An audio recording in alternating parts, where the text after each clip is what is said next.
Choices. In the Mobile County Public Schools, when it comes to your child selecting a high school or career path, we want them to have a choice. These opportunities and choices are available to all high school students through the Signature Academies program. The Academies of Mobile County Public Schools are small learning communities that afford students in 10th through 12th grade the opportunity to participate in real-world, hands-on assignments connecting to a specific career theme. Through these academies, students are offered college and career-ready opportunities such as paid internships, job shadowing, and worksite training, all under the leadership and teachings of business mentors. For the next half hour, I want to introduce you to several students who have either gone through the program or are currently enrolled in the Signature Academy program and take a look at how this program has helped shape, sculpted, and guided the students through their high school choices and into a career.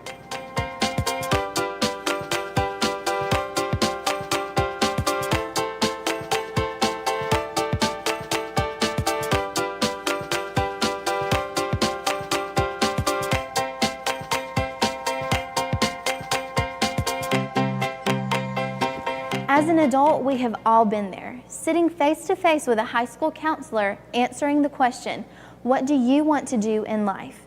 For many high schoolers, that question is now being answered much earlier and with much more confidence, thanks to the Signature Academies program offered by the Mobile County Public Schools. One of the newer programs that is being offered and attracting a lot of attention is Dental Studies, which is offered at Theodore High School through its Academy of Healthcare and Dental Assisting. When visiting the dentist office, it's usually the hygienist you will see for things such as cleaning and basic dental care. The dental assistant aids the dentist with a wide variety of patient care needs and performs laboratory duties at the dental office. They also assist the dentist at the chair side with patients, and these are just a few of the skills taught in the program at Theodore High School to help students prepare for a future beyond high school. All right, to work on tooth number 29, I want everybody to go to tooth number 29. This is the only school that actually has this program, so I was really excited to be a part of something new. I was also just really interested in teeth all the time. I always used to look at people's smiles. So Mom's like, well, maybe it's meant to be. So I started, and it is so fun. I'm really glad I decided to be a part of this program. Our dental program is actually very special at Theodore High School. We are the only school in the state of Alabama that has a dental program. So we're very proud of it, very thankful for Ms. Sheffield for actually starting the dental program here. She's had to go through a lot of work, go back to school, and get some different certifications, but we're very proud, very excited for everything that the Dental Academy is doing for our students. If they want to pursue their career in dental assisting, this class helps them tremendously. It gives them such a huge head start. So you would want to hold your suction all the way in the back in the corner.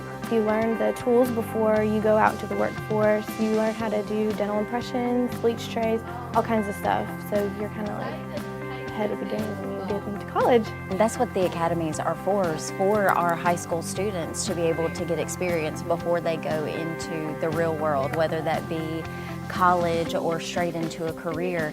And our dental academy is helping our students like Victoria. She wants to be a dental hygienist. Well, she's getting all of that foreknowledge here in high school and not having, she may still have to take the classes in college, but she is going to be so far ahead of the other students. So major advantage for our students. So we'll get in the lab, I'll introduce them to some tools that they'll be introduced in the dentist office. They learn how to take molds of the teeth, dental impressions, and for a dental assistant to take a really good dental impression, I'm sure you've been to the dentist, that's very important. So for a high school student, knowing how to do that, coming out of high school, that is a huge accomplishment to be able to take one and take a really good dental impression.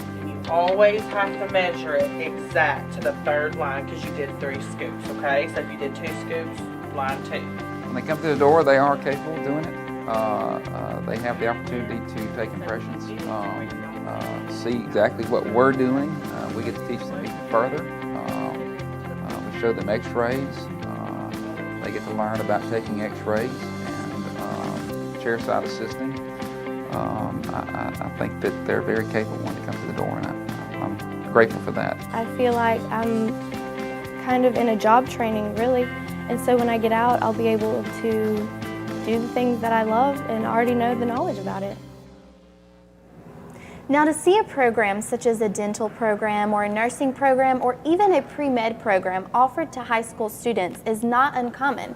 And now joining me to talk about some of the healthcare options being offered within the Signature Academy's program is Ms. Taria Moore. Thank you so much for talking with me today. And you are the health science supervisor for the school system, is that correct? That is correct. Wonderful. So what is health science and how can students enroll in these programs? I'm glad you asked that question. The health science curriculum is designed for students in grades 10 through 12. We have programs at just about all of the high schools in Mobile County, as well as both career tech centers. We offer everything from nursing to pre-med, advanced health careers. In our therapeutic services pathway, we offer sports medicine, dental services, patient care tech, certified nursing assistant, anything that a student plans to pursue in post-secondary or in the area of healthcare, there's something for everyone. So they're really able to get some hands-on experience. That's wonderful. Thank you so much for joining us today. So when we return after the break, we will introduce you to a program at Citronelle High School that is offered to the students exposed to advanced manufacturing industry with possibilities to make some big bucks. At Mobile County Public Schools, we believe it starts with us. That's why we offer Signature Academies. Hello, I'm Jordan Clark, and I'm in the Health Service Academy at John L. LaFleur Magnet High School. My future career is to be an obstetrician gynecologist. With this academy, I'm learning firsthand from people already working in the industry. Shadowing them on the job really makes me want to study hard and work harder towards my career goals. Signature Academies are open to all students in Mobile County Public High Schools. Visit MCPSS.com. Hi, I'm Todd. And I'm Terry, and we'd like to invite you to join us as we take a look at nature in ways that you've never seen before. Come travel with us as we go coast to coast to uncover some of the most interesting animals and some of the most beautiful scenery that's offered outdoors. You can join us on our nature adventures right here on the MCPSSTV network.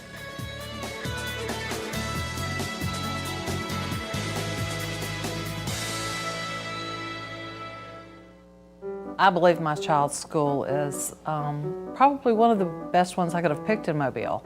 She's in the PACE program. The teachers are phenomenal. The principal, couldn't ask for a better principal. The research that I had done myself, I believe the quality of education in Mobile County Public School System is excellent.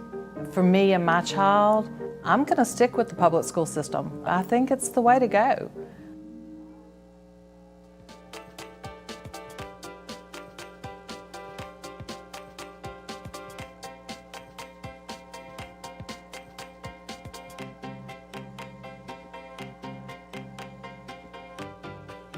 Hello and welcome back. Statistics have shown that about 75% of graduating high school seniors will attend college. For those students who decide not to attend, that is where these academies are making a difference by introducing them to various career options, thus helping them with a career readiness plan.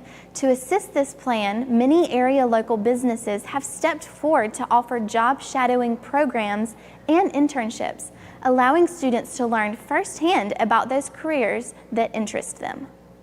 I really didn't have a clue of what I wanted to do. Like any other high schooler, I didn't know where I wanted to go, what career I wanted to get into, and I really just started the internships just to have a summer job and maybe to get in with the right people, you know, and do something different, but it actually helped me decide what I wanted to do. Audit company came to us with, they wanted 15 internships. They wanted a way to get into the community and start pulling those workers into the community, and they felt like an internship program was a great way to start that. Well, for one, the money would be good for the summer, but then I also looked at the opportunities for, like, you know, maybe future employment or being able to save up enough money to go to college with. So I just went kind of blind into the program. When you start looking at how this this program develops the children and puts them straight into the workforce, into good paying jobs, and it allows these students to become full-time residents at Citronelle. It allows them to have the funds available to purchase homes here in our town. They're purchasing vehicles and they're making huge purchases that in turn affects the economics here in Citronelle. To date, that has impacted this community to the tune of $1.5 million. So it has made a tremendous impact. Other businesses are watching what Autocompu are doing. They're watching how they're training these students for years, and then by the time these students graduate, they're ready to join the workforce.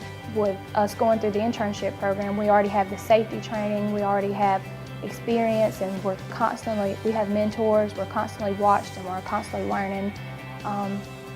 We automatically have a better chance because we're familiar with the mill. The Signature Academy has allowed our students here at Citronelle to learn skills and trades that they would, may have to go out to trade school or into college to get those skills, but they're able to get those right here at home. They're able to apply those skills right here in our community. When they apply those skills in our community, it in turn offers them opportunities for employment that they wouldn't otherwise have, and it's just really been a great asset to our community. Now, Autocompu isn't the only business that has a detailed partnership with the Mobile County Public Schools. There is also the maritime and shipbuilding industry, with companies such as Huntington Ingalls Shipbuilding and Austal USA forging partnerships as a means to hopefully add to their ever-growing workforce needs. Every academy has a partner, and those partners have come on board to help our students become better. So one of the things that they wanted to do was allow our students to be able to go on the job and learn some of those experiences before they get out of high school. We build aluminum vessels and we partner with Williamson High School. Williamson High School is our maritime academy, and our goal is for Williamson High School to become pretty much the pipeline for us for our future employees at Austal. We actually take them on to our ships so they can see firsthand the type of ships that we build and the types of ships that they'll be building if they decide to pursue a career at Austal. We try to build a relationship with them, making sure that they have the supplies that they need here at the school. And we work very close with the instructor because what students don't realize is once they apply for a job, the only people that we have to talk to for references are their teachers. So we want to make sure that the students are doing what they need to do, showing up to class on time, working hard, showing up every day, not playing on their cell phones, taking safety serious, just all of the necessary things that they need to just be successful, period, is very important to us just to build the foundation that we're looking for in future employees. It's something I can see myself doing in the future, so I'm like, if I want the job, I gotta make sure I get it so I can learn that skill. So that's something I want to do when I get out of high school, go back to Austin. So we'll walk on out here and I'll show you what you're going to be doing today, okay? This partnership, I think, is a great partnership because it allows someone from that engineering field that has real-life experience to go into the schools and talk to the kids about what it takes to be a successful engineer, what you need to be good in school, what you need to work on. I just feel like I've gained so much. That's what really pushed me to say, oh, I want to do engineering. I really want to work in the engineering field, and that's what I want to study when I go to college. So that's what really gave my push and my boost to say that's what I want to do in life. Bob, Evans, we working with you today. Well, they came in with a want to learn, asked very good questions, they was very attentive. And you could tell because when I would go around and talk to our employees, here on the floor, in the operating center, how the students doing, and all of them said they're doing real well, they're picking up, they're asking very good questions, so everybody was real receptive, to the students, and the students seemed to pick up real well and actually was able to learn some things about Alabama Power they didn't know. This is Shaquille, go ahead. It made me feel like I was kind of handling with the real world. Like when you grow up, when you get out there, I felt like I was kind of handling it that way, so I had to, change some things, tweak a little bit in order to adapt to what I was going through. So we see just how vital these internships and business partnerships are to the schools. But what about the businesses? How are they working for them, and how are the benefits that they receive? Well, here to answer those questions for us is Miss Ashley Morris, who is the contract administrator at Goodwin Mills in Kaywood. How are you doing today? I'm great. Thanks for having me. Thank you so much. So tell us a little bit about the internship program at your engineering and architectural facility. This is going to be our third year to host an intern, and we have greatly enjoyed the experience. We started 3 years ago. We had our first intern from Davidson High School, and it's as rewarding as it was for the student, I hope, it was more rewarding for us as a firm and for as a company. So we've decided that it's something we want to continue to pursue. Yes. So why do you have such a passion for this program? I went to a meeting, I guess I attended it 4 years ago, which Ms. July explained the need to keep talent local. So that really resonated with me. You've got all these students coming out of schools like Davidson that are remarkable students that go off to college and they move away and they don't come back to Mobile. So we want to help attract top level students to come back to Mobile and help build our community and make our community better. So that was the importance. It lines up with our philosophy within GMC, which is to build community. So it's a perfect partnership for us. Yes, and hopefully it continues to build. Well, thank you so much for taking just a few minutes and telling us about this internship program. Thank you. The Signature Academies program is not only about preparing students for a career, but it also helps students prepare for a post-secondary education. When we come back, we will tell you about the programs available for students on the college path. As a student in the Mobile County Public Schools, there are a few things I've come to expect. One is a quality education, and the other is a quality lunch. Not only are our school meals well balanced, meeting all federal nutritional standards, but they also have less fat, fewer calories, and they taste really good. Oh, and I forgot to mention, our school lunches contain whole wheat, grains, fruits, and vegetables to give me the energy and brain power to get me through the day. In Mobile County Public Schools, we are redefining ready. We are graduating college ready, career ready, and life ready. We are more than just a test score. We are earning college credit while in high school. We are working internships to get real-world experience. We are welders. We are certified nursing assistants. We are redefining ready.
Now, there is a big advantage to enrolling into the Signature Academies program if you are a high schooler planning on attending college. Whether your child is planning on attending a trade school or a 2- or 4-year college, whatever their choice may be, signing up for these programs can help provide valuable insight into their desired course of study. He knew that he wanted to go to college, wasn't sure what, field or industry he wanted to go into. And I think that, that's where, his engineering class came in. I chose this academy as a freshman because when I came to Baker High School, I didn't really know what I wanted to do. I came to school, did my work, went home, went to practice, rinse, repeat. So when it came time to choose a career, I was like, well, what am I gonna do with my life? I can't just do the same thing forever, because eventually you leave school. He now had focus. He had a specific goal, in mind for high school. He had focus. He had, some place that he could direct all of the energy that he had. It's extremely hands-on. Just about every day we're touching something, messing with something, figuring out how something works. I think it gives them a lead up against other students, because not only if they want to go to college can they academically prove their worth, but they can also prove their worth within the field and with skills that they've achieved through the classes. The students are presented with problems, and they have to work in teams to meet a deadline to solve that problem. So basically the students have to go through the engineering design process and work through those steps in order to solve the problem itself. I like to touch stuff, so that's what engineers do, they touch things. I like to learn how things work, so I chose the Unit Academy. But when he first came into the course, he was shy, and then when we came into groups, he was more in a supportive role in the group, kind of stood back. But then as the course went on, he kind of came out of his shell, and now he's more into a leadership role. This class has prepared me for the real world by helping me to understand the groundwork of engineering. Some classes like environmental science or biology or chemistry, that's not really helpful if you're going to become an engineer. Maths, those are somewhat helpful, but this class is what teaches you how to control the process of the scientific method, how to truly use the scientific method. I'm here with Miss Claire Minto, who is an Academy Specialist at Baker High School. Thank you so much for taking your time to speak with us today. Thank you for having me. So tell us a little bit about some of the programs that are available to students on the college path. We have AP and IB within Mobile County Public Schools. At Baker, I can speak on behalf of AP, and that's our advanced placement courses. And what it does is it allows students to have the content with a little more rigor and relevance into their career paths. So the benefits of advanced placement is that students can get college credit for it for free. That's you know, wonderful. Instead of paying tuition, they're able to knock out possibly a whole year of college in high school. And it truly allows them to transition better into college classroom. So how do these programs work for these students and also the colleges? With advanced placement, the students can choose, and at Baker we have 25 different AP courses, but they can choose which ones they would like to attempt, or we always tell them the areas try to be intentional. So what are the possible career or majors that you're looking to get into, and take the courses that are more specific to those career goals or that major that you plan on attending. Every advanced placement course is different according to the different colleges on what they accept, but the way it works is at the end of the course you take a test, and it's a grading scale of a 1 to a 5, and usually a 3 or higher on that score is accepted into the universities, but it is different upon each university. Well, this is a wonderful opportunity for not only students but for colleges to have students that are prepared to enter into college. Thank you so much for taking your time to speak with us today. Thank you. So far, we have talked about some of the ways that Signature Academies can help prepare students to be college and career ready. Now it's time to answer a few questions about the program itself. In a moment, we'll chat with the coordinator of the Signature Academies program about what it takes to get your child enrolled in one of these programs.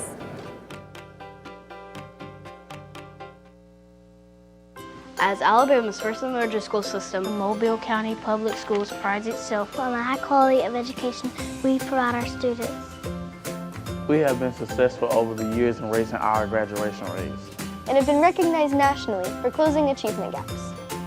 We believe that our primary focus is to educate all students to become productive citizens. This is our commitment to them and to you. Hello, my name is Abby Dinkins. My children go to E.R. Dixon Elementary School. The education that my kids are getting, it's tremendous. There's one time that I thought about homeschooling my kids because I wasn't sure, we're new here.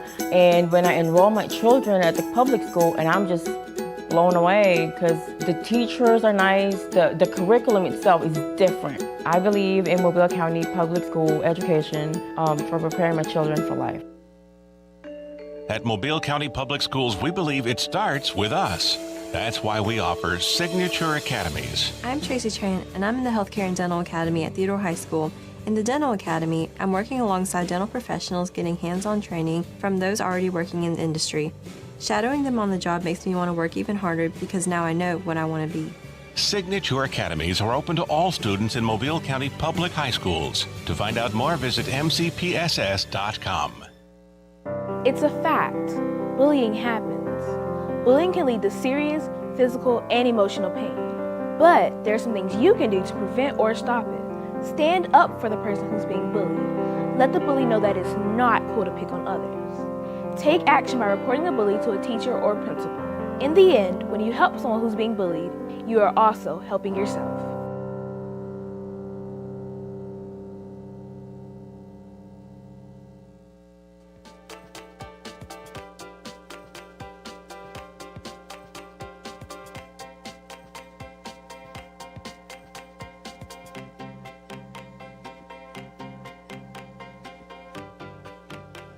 Before we leave, we wanted to get a few questions answered about the Signature Academies program.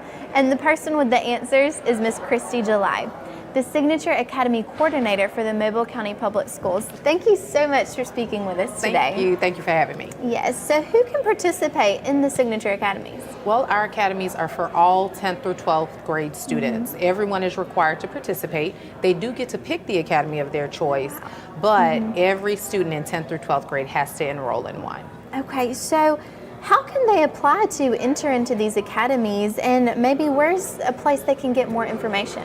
Well, you can always go to our website to get more information at signatureacademies.mcpss.com.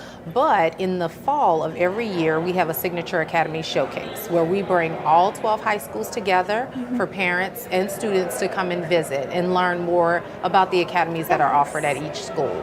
And so our application then opens, and students in 8th grade, we invite them to apply so that they can be accepted into one of those academies. Wonderful. So this is really preparing students for their future. Yes, this is about having conversations sooner to decide what students' interests are, where their skills lie, and to give them the opportunity to be involved in activities that can grow those skills, and also have them recognize I'm not good at this, or this is not something that I want to do before they graduate from high school. Because in college, a lot of times people will get halfway through and then they'll realize, wait, this isn't what I want to do, but this is answering those questions a little bit sooner. Yes, and that's exactly why we're here. I was in that same situation. And so the more we can expose our students, the better. We also offer them credentials while in high school that are recognized by business and industry. So we want our students to leave high school marketable and with more options. Yes, wonderful. Well, thank you so much, Ms. July, for taking your time with us. Thank you.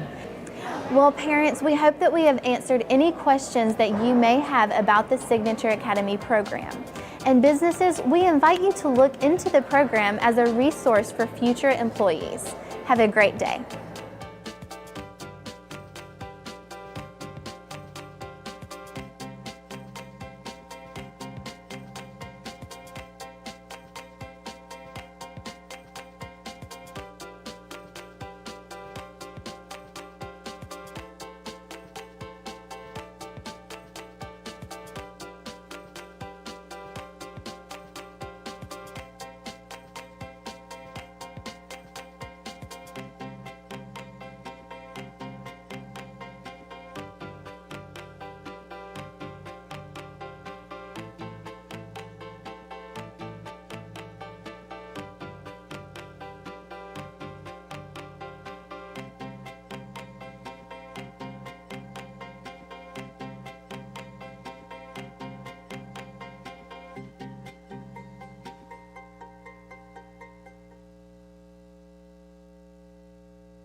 Hey Alexa, tell me about Mobile County Public Schools.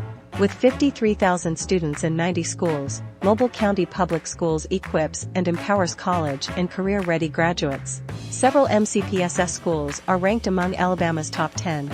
Yearly, graduating students earned about $110 million in college scholarships and 10,000 career credentials.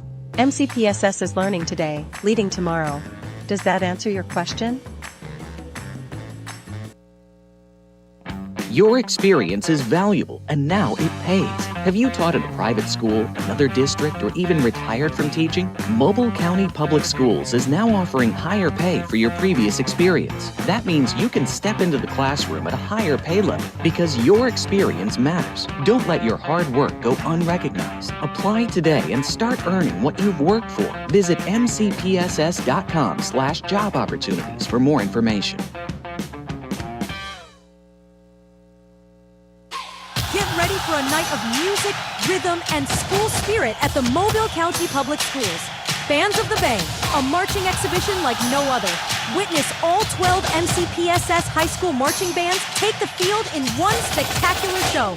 Join us at Davidson High School Stadium, Tuesday, August 26th at 6 p.m. Just $10 admission, includes parking. Kids 10 and under get in free. Get your tickets now at GoFan. We'll see you there.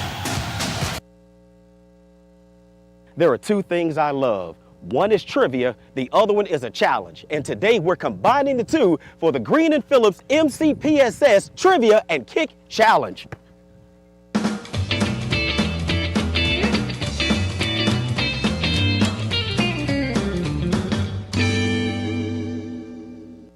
Hello, I'm Howard McCain, and welcome to Lab People Stadium, home of the University of South Alabama Jaguars, the Reese's Senior Bowl, and the Dollar General Bowl.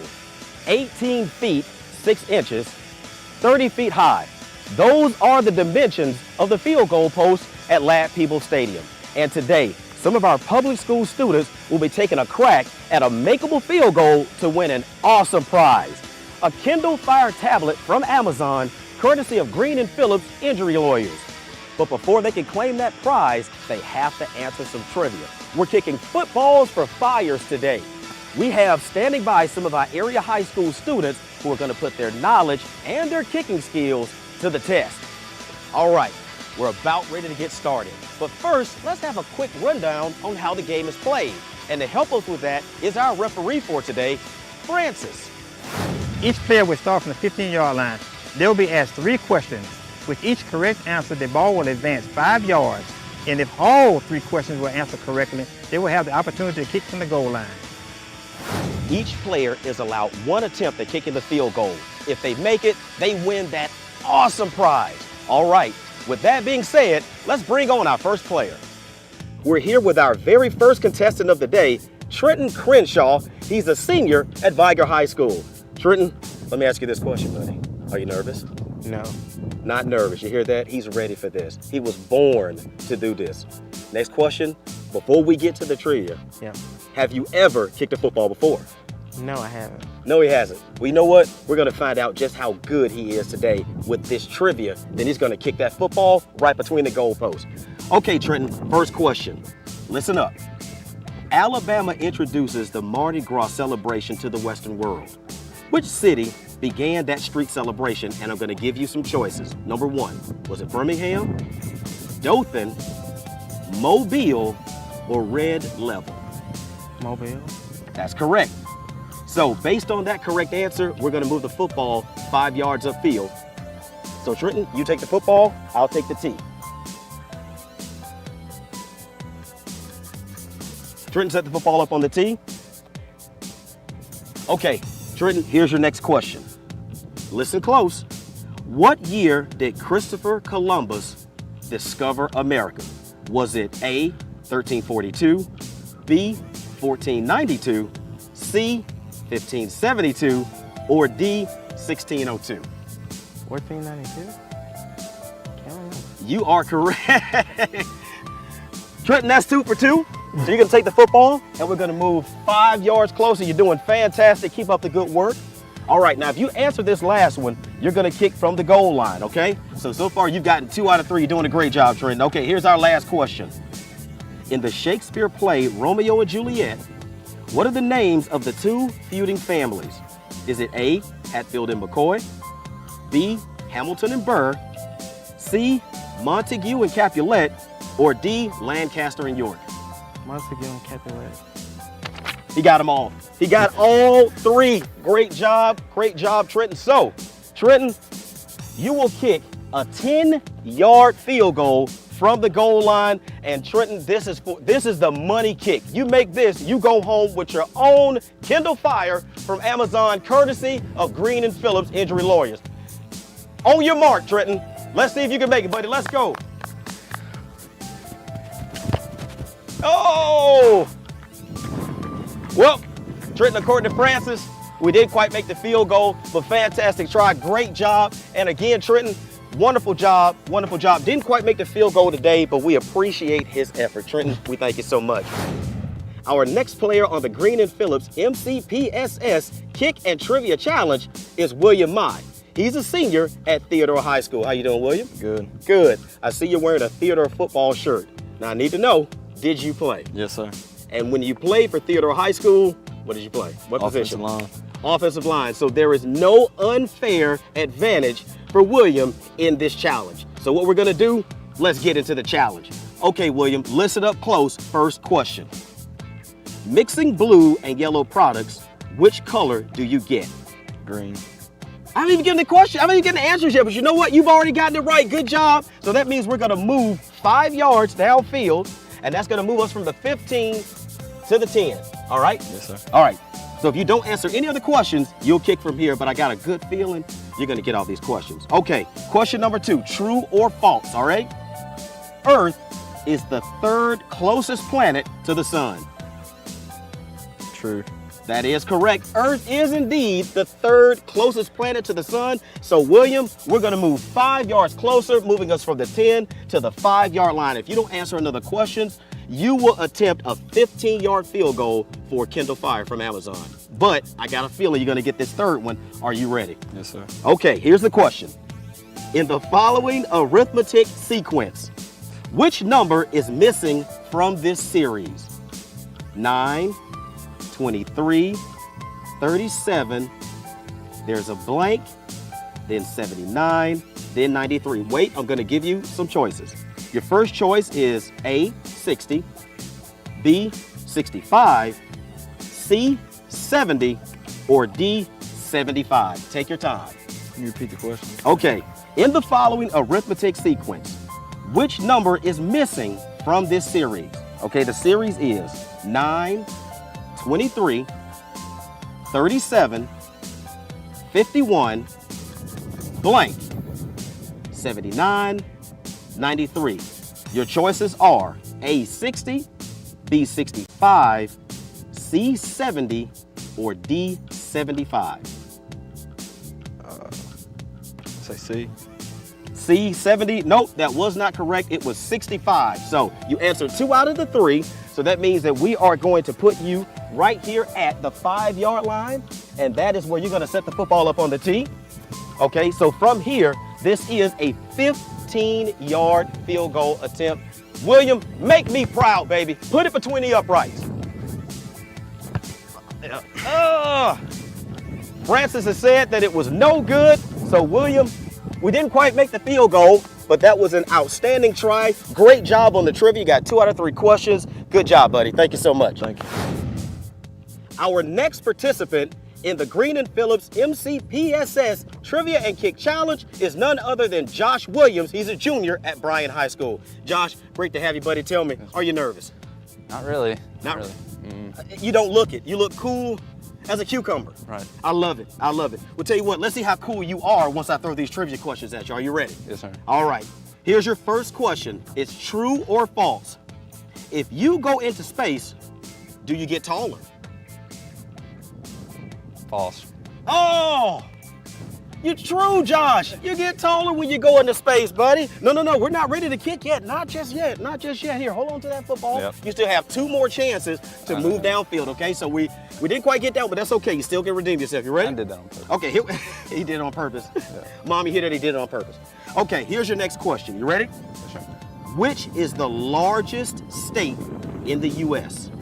A, California, B, New York, C, Alaska, or D, Rhode Island? C, Alaska. C, Alaska, he's correct. Alaska is the largest state in the U.S., so that moves us 5 yards closer, Josh. We're now at the 10-yard line. Now you have an opportunity to redeem yourself. You get this next one, that pushes you down to the 5-yard line. Easy, 15-yard kick, you can make that, right? Yes, sir. Of course. All right, here we go. Here's your final question. Which famous document states the words, quote, when in the course of human events, unquote? Is that the Mayflower Compact, the Northwest Ordinance, the Declaration of Independence, or the Lincoln Papers? Declaration of Independence. Declaration of Independence is correct. So Josh Williams, we will set up the tee for you on the 5-yard line. So set the football there. Easy 15-yard makeable kick. Josh, take your time. I want this Kindle Fire to be yours and make Mom and Dad and Brian proud. Take us home, Josh, whenever you're ready. Kick is up and it is no good. Josh, come on back, buddy. Great job on the trivia. Josh, thank you so much for coming out today and participating in the Green & Phillips MCPSS Trivia and Kick Challenge. You did a great job, buddy. Better luck next time. Yes, thank you. Green & Phillips is proud to be a part of today's event and a sponsor of education.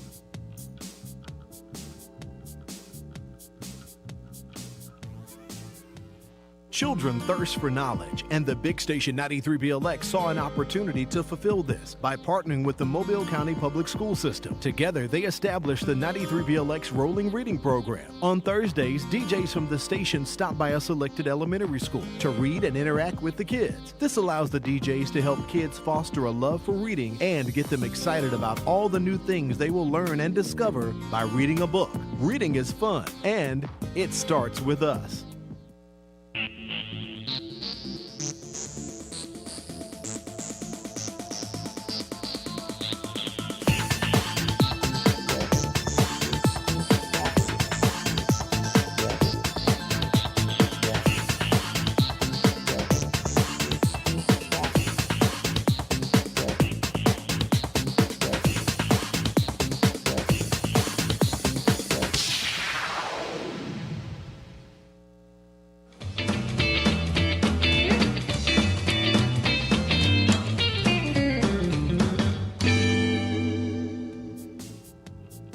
Welcome back to Lad People Stadium and the Green & Phillips MCPSS Trivia and Kick Challenge.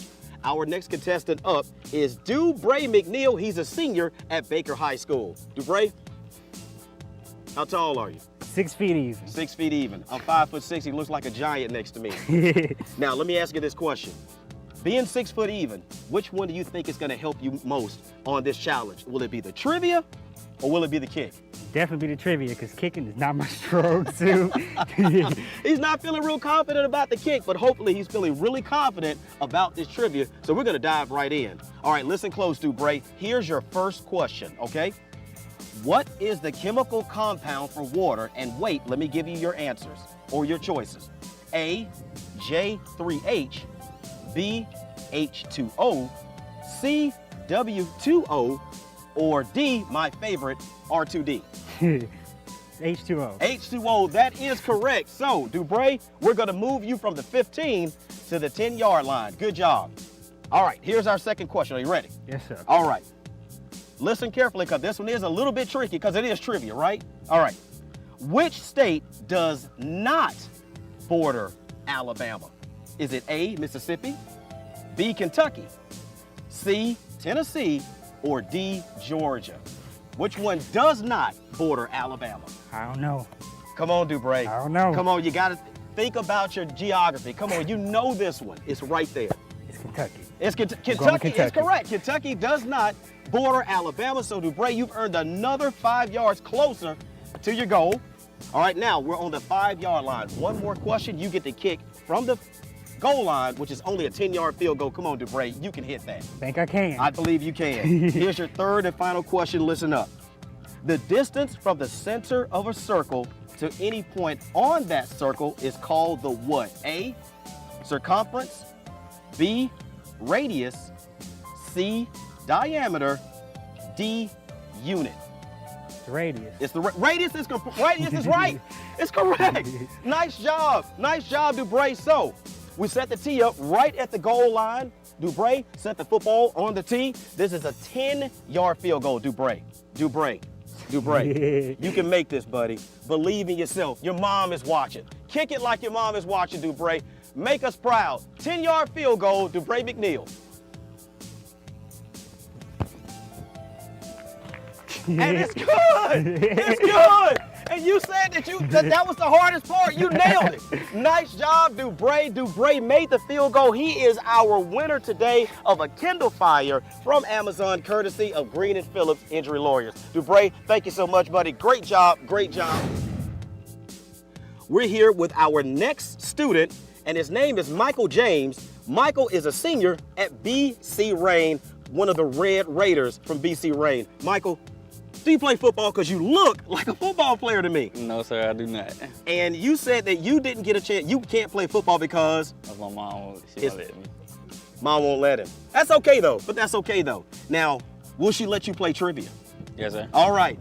Trivia is a non-contact sport, folks, okay? So don't worry about it, Mom. He's not going to get hurt. But we're going to dive right into these questions. Okay, Michael, listen up close. Okay, here's your first question for a shot to win a Kindle Fire by Amazon. In which year was the first iPad released? All right. Was it A, 1977, B, 1985, C, 1992, or D, 2010? I'm going to choose D, 2010. 2010 is correct. Michael, nice job, buddy. We're going to move you from the 15 to the 10-yard line. All right, so we're getting ever so close, ever so closer. Here is your next question. Listen up close now.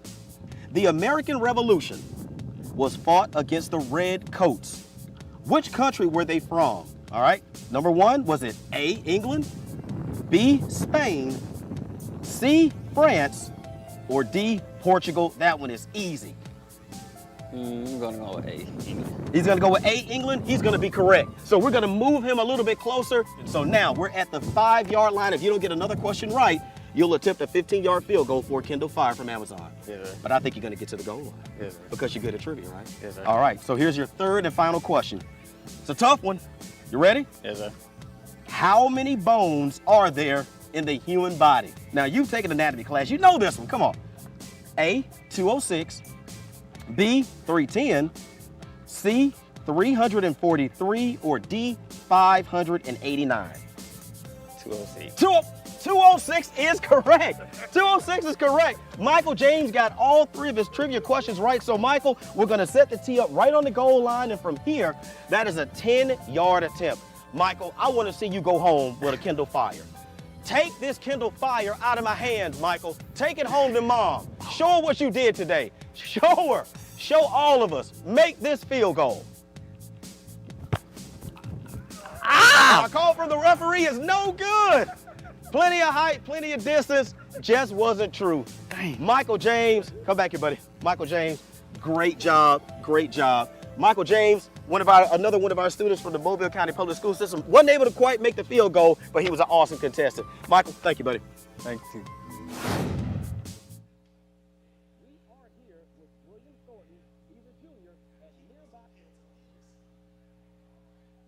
Ladies and gentlemen, it's Al Wheaton with the MCPSS TV network. We appreciate your patience during this weather delay. We're about 10 minutes away from kickoff. Please stand by. We appreciate you waiting for us. We will have the kickoff of Blount and Vigor coming up momentarily. Don't you move.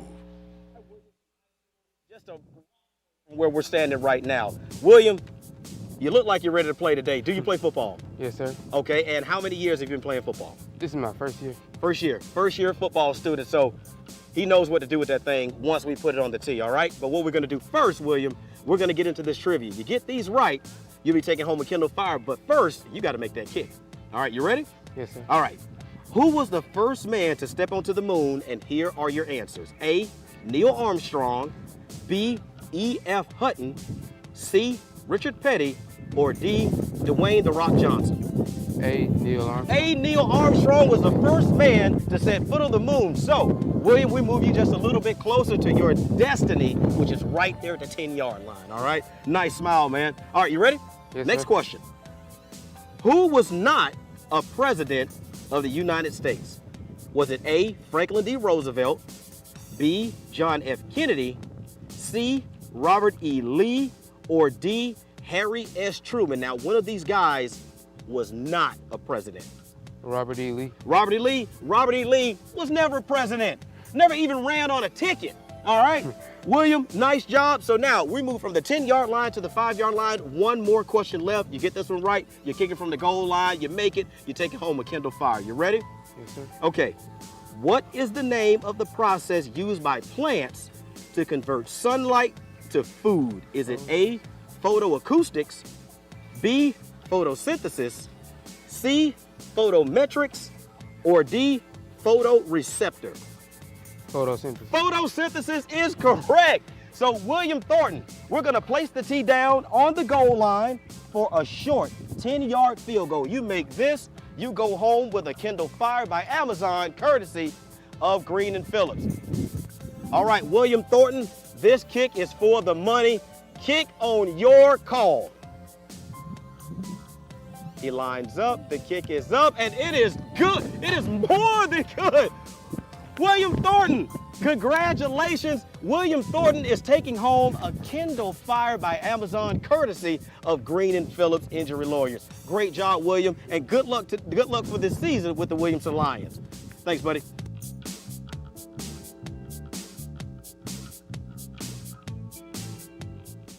This summer is gonna be great. Get out, get active, and get your imagination going. Enjoy all the fun, adventures, and excitement you can think of. Read. Discover stories that you'll love, that will inspire you to create the stories, live the stories, and be the stories. The library has it all. Where you want to go and what you want to know. So make a plan to get the most out of your vacation. Join us at your library this summer. On your mark, get set, read.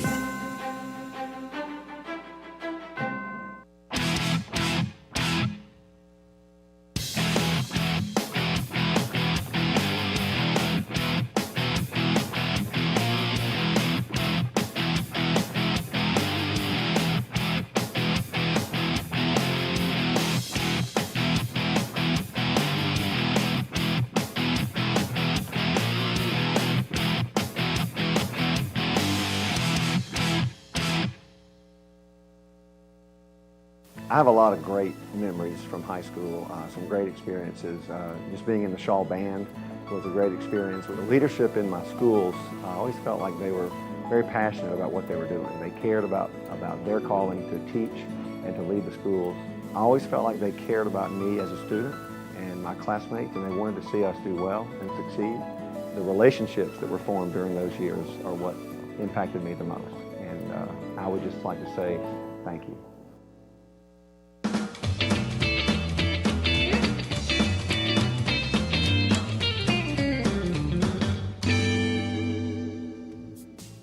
All right, we're here now with Jordan Jones, who's a junior at Murphy High School. We're gonna see just how well Jordan knows his trivia. If he knows it well enough, he's going home with a Kindle Fire, but he's gotta make the kick. And that kick is not as easy as most people think. So you know what? We're gonna go ahead and get right into the trivia. You ready? Yeah. All right, number one. In reference to the internet, I'm pretty sure you know all the things about the internet, right? Yes, what does www stand for? Does it A, stand for Wild Wild West? B, who, what, where? C, World Wide Web? Or D, what went wrong? C, World Wide Web. C, World Wide Web is correct. He's not an old curmudgeon, folks. He grew up with the internet. So we're gonna move him from the 15 to the 10, and next up is your next question. You answer this one correctly, we'll move you 5 yards upfield. You ready? Yes, sir. Okay.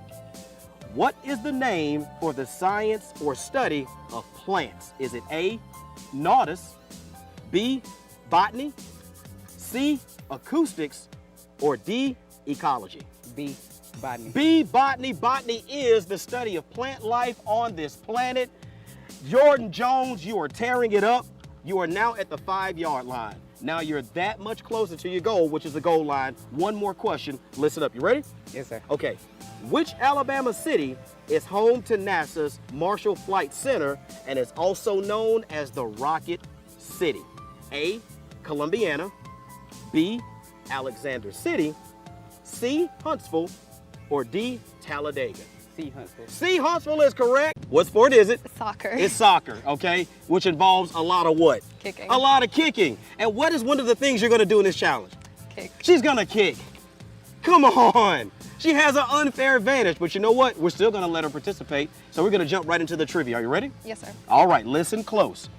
In 1803, President Thomas Jefferson purchased land from the French, which doubled the United States in size. This purchase was known as A, the Midland Purchase, B, the Jefferson Purchase, C, the Louisiana Purchase, or D, the Continental Purchase. C, the Louisiana Purchase is correct. So not only can she play soccer, she can answer trivia. So we're gonna move you from the 15 to the 10.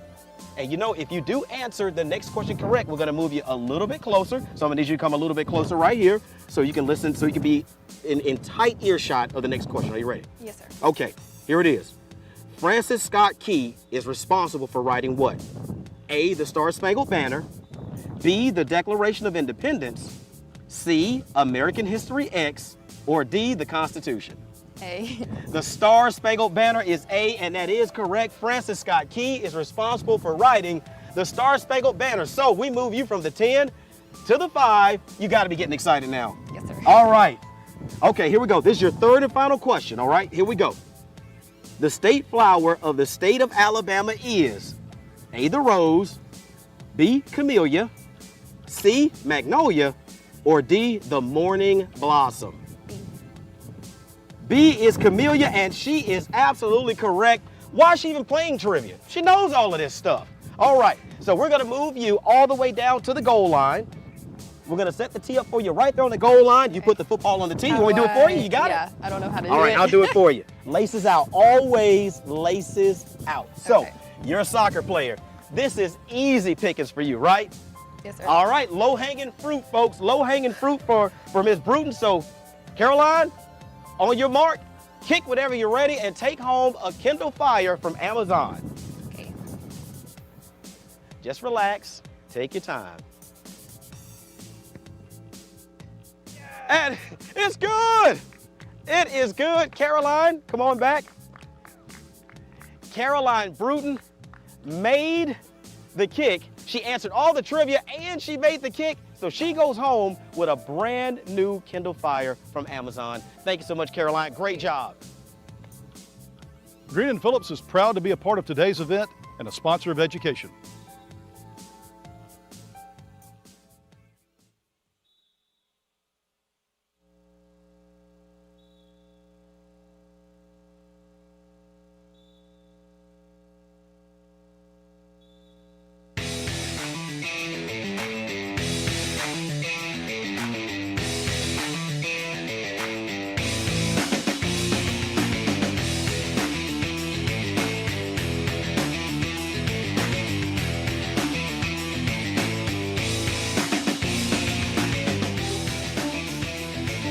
In the history of this rivalry, Blount and Vigor have played at Lab People Stadium 4 times, and Vigor has won all 4 games. As a matter of fact, Vigor is currently on a 5-game winning streak over Blount. But could tonight be the night that the Leopards rise up and end both of those streaks? We're about to find out. It's Blount versus Vigor in the Battle of Pritchard as we kick off another season of the MCPSS High School Football Game of the Week.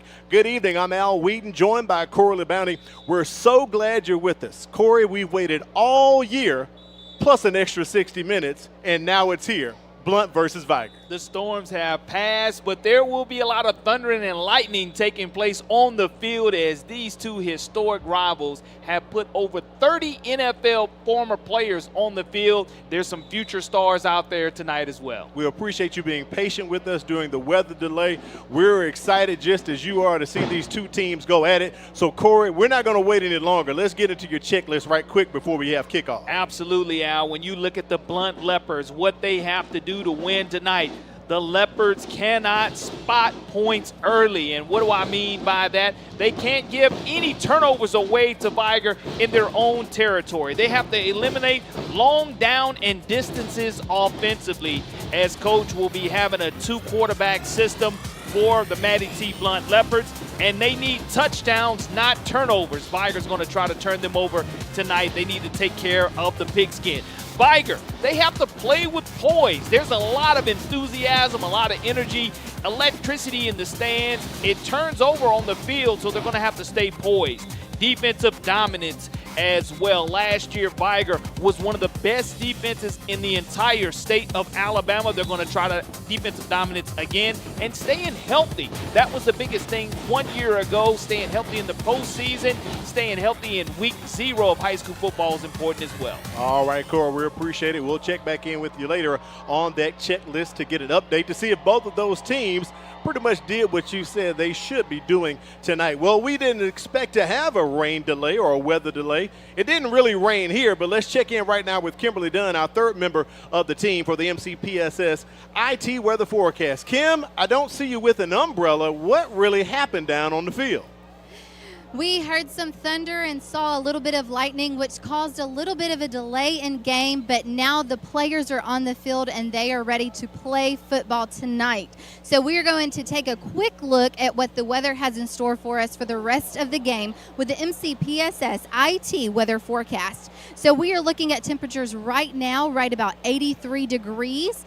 And I will say the weather delay did bring a blessing for these players because the humidity has gone down tremendously. So that will be one thing that the players are not having to battle against as much tonight because of the delay that we had. Weather conditions down here on the field feel much better than they did an hour ago. It's not as hot. The sun is not as high in the sky. So I think the players are ready to play this game tonight.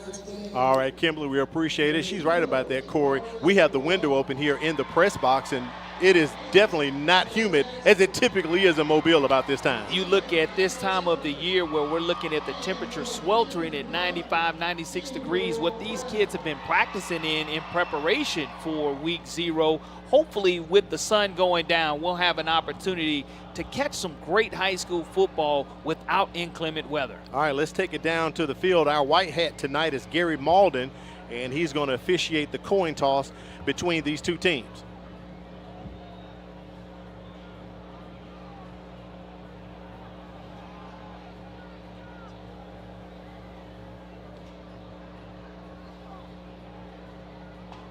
We don't have any audio on Gary Malden, so we do know he's giving them instructions.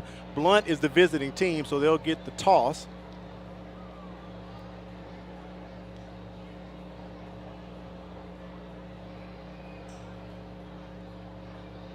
And it appears as if Blount may have lost the toss because they're talking to Vigor. And I will say this, Al. No, Blount did, well, looks like Vigor won the toss and they deferred, so Blount's going to receive the ball first. Gary Beasley is our white hat tonight, not Gary Malden. So Vigor will be receiving the ball. And Corey, let's get into your impact players right quick here. One of the things that, as far as from an official standpoint, Gary Beasley being that white hat, impact players for the Blount Leopards. Number 1, he's an athlete, Chris Leatherwood. He's a senior, going to be playing all over the field, offensively, defensively, and special teams for Coach Nelson. Number 6, Naheem the Dream Thomas. He's a senior as well, plays wide receiver for Matty T. Blount. You can be looking for him to receive a majority of the receptions for Blount. Vigor, the Wolfpack, come into this game, like you said, Al, on a nice winning streak. But we were introduced last year to Javarius Chicken Guerra. He is the number 1 ranked junior in the country. He is an All-American. We'll be calling his name a lot tonight, number 0. And making his triumphant return is Sammy Dunn. He's a senior. He was injured during week 5, was on pace to throw for close to 2,000 yards, but he's back as a senior in the hunt. Vigor hunting is 1 with Sammy Dunn. Great impact players you've chosen tonight, Corey.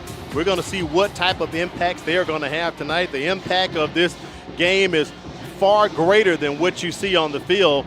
It's unity in the community. You have 2 of these schools, some of the most heralded championship-winning programs in Mobile County, in the area, coming together tonight here at Lab People Stadium. I will say it never rained, and the crowd pretty much didn't go under the bleachers. They did ask the bands to leave the stands and the players as well. But as we can say here in the press box, we didn't get any wet stuff. We did see the lightning, though. Absolutely. Still see some overhead flashes, so hopefully we'll be able to get this game underway without having any more weather delays, but you used to have to wait until the end of October for this historic rivalry, but we're getting it in week 0 now, and with it being played at Lab People's Stadium is evident. A wonderful crowd, bragging rights are on the line, and the Leopards will receive the opening kickoff of this 2025 season.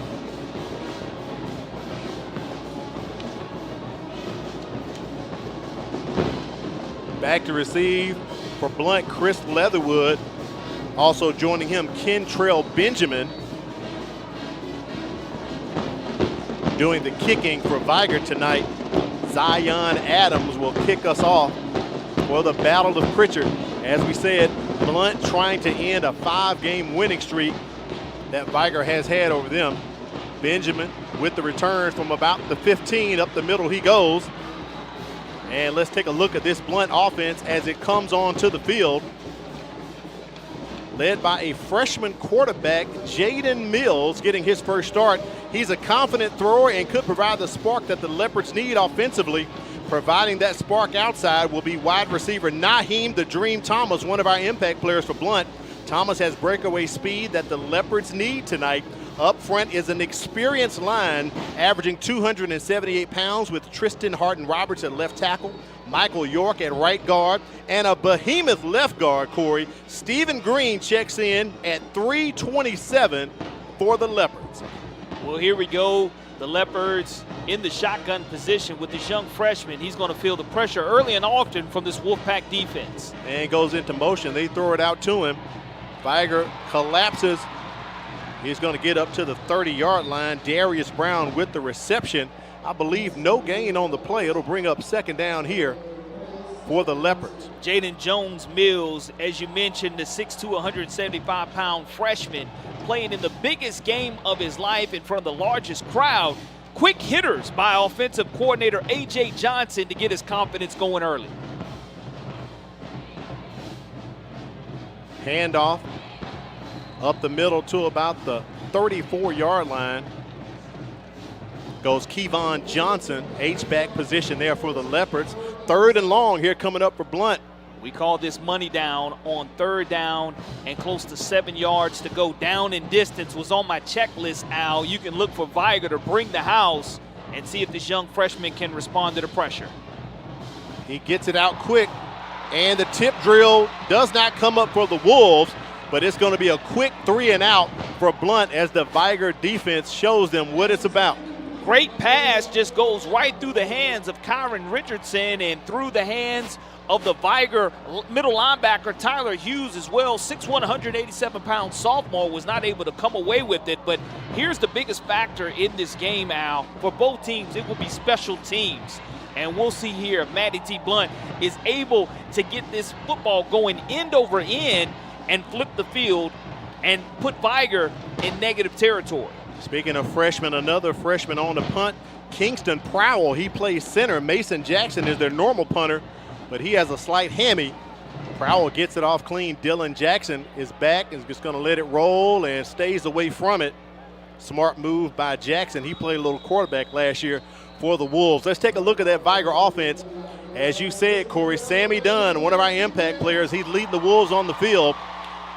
Heads up, an explosive offense they have with speed and athleticism, these Wolves. Last year's leading rusher, Demetrius Johnson, can hit the hole quick and has good feet.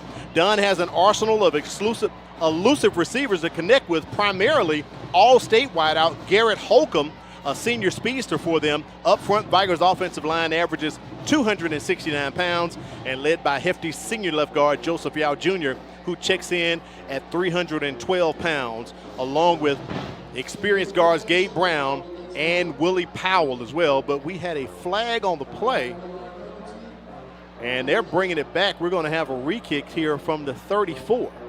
I didn't see the flag come out, but it had to be right at the line of scrimmage, and it was against the Blount Leopards. So they will have an opportunity here. Again, special teams must be special for both of these 3 phases of the game, offense, defense. That third one often goes overlooked, special teams. We'll see if Dylan Jackson's able to field this one and see what kind of field position Vigor is able to gain. Also joining Jackson back there is Jai Brown. And Brown is going to take it at about the 37-yard line. Up the middle he goes, past the 50. Gets inside of Blount territory at the 34 or 33. Great return right there by Jai Brown. And you can see this young man plant his feet on this return. As soon as he plants his feet in it, he turned it up to 5'7", 155-pound senior. Shows his speed, turns it north and south, makes a defender miss, and puts Vigor in prime real estate, taking over at the 34-yard line. Ironically, that was the line of scrimmage for the first series for Blount right there where they finished this last drive. Sammy Dunn with the quick pass. He gets it complete. That should be enough for a first down or close. Terrell Prince with the reception pushes it up to about the 26, 27, and the chains are moving.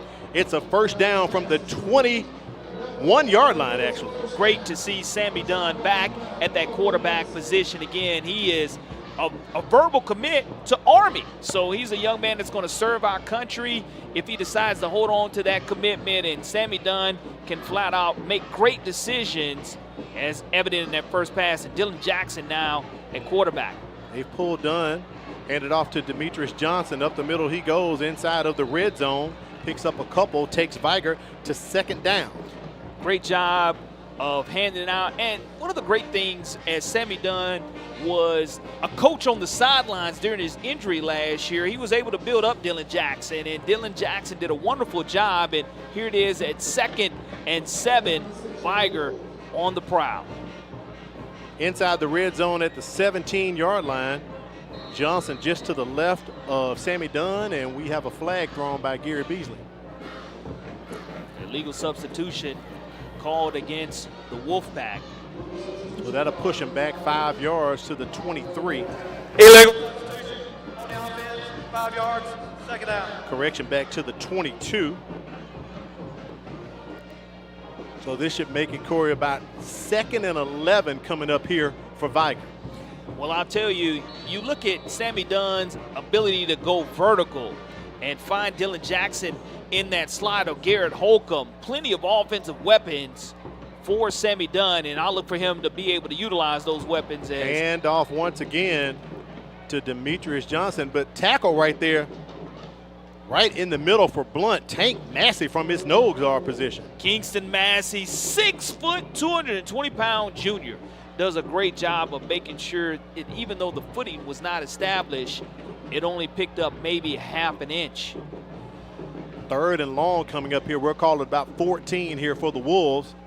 Dunn back to pass, man wide open. Pass is caught by Jackson. Gets up to about the 14-yard line. And that was a great reception by Zai Wilson. He is a junior wide receiver there for the Wolfpack. Bringing up 4th down. You're not going to see them kick a field goal, but we'll see here if they decide to roll Dunn out of the pocket. 4th down and 3. It's our first 4th down conversion here of the contest. Ball sits at the 14-yard line here for Vigor. Dunn completes it. There it is to Dylan Jackson inside the 5. Look at the strength of the young man down to the 1-yard line. They're going to spot him. All the Wolves say he got in, but I believe he was down by contact. Great grab right there by Dylan Jackson. And Dylan Jackson, again, former quarterback, moving over to that slot wide receiver. Dunn, the 7-on-7. You see the side-on throw by Sammy Dunn, completing it. 1st and goal for the Wolfpack. Vigor bringing in some more beef here. 1st and goal from the 1.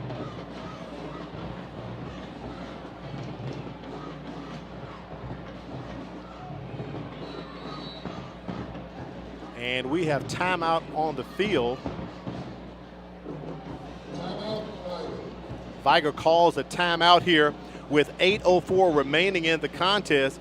Nice drive that the Wolves have put together, but they were benefited from great field position from that punt return by Jai Brown. Started this drive at the 34.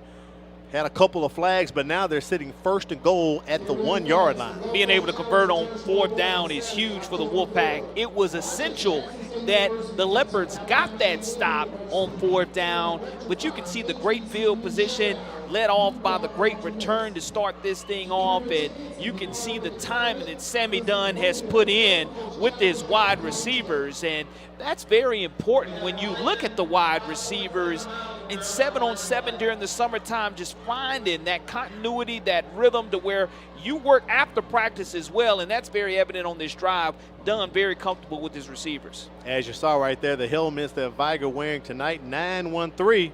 Well, that's pretty easy for folks to know. 913 North Wilson Avenue, that's the address for CF Vigor High School. As they like to say, 913 versus everybody.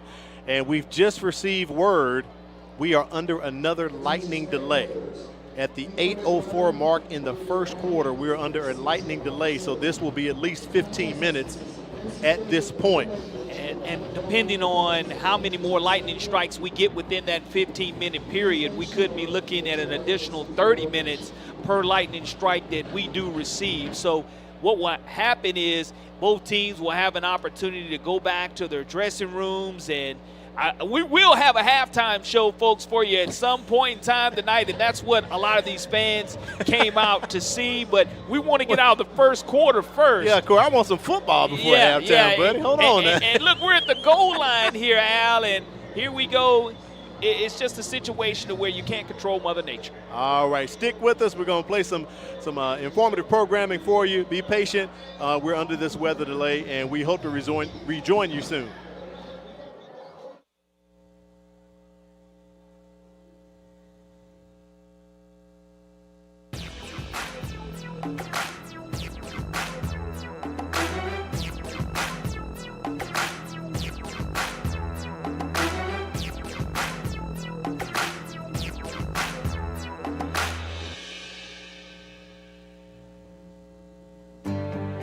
Good morning.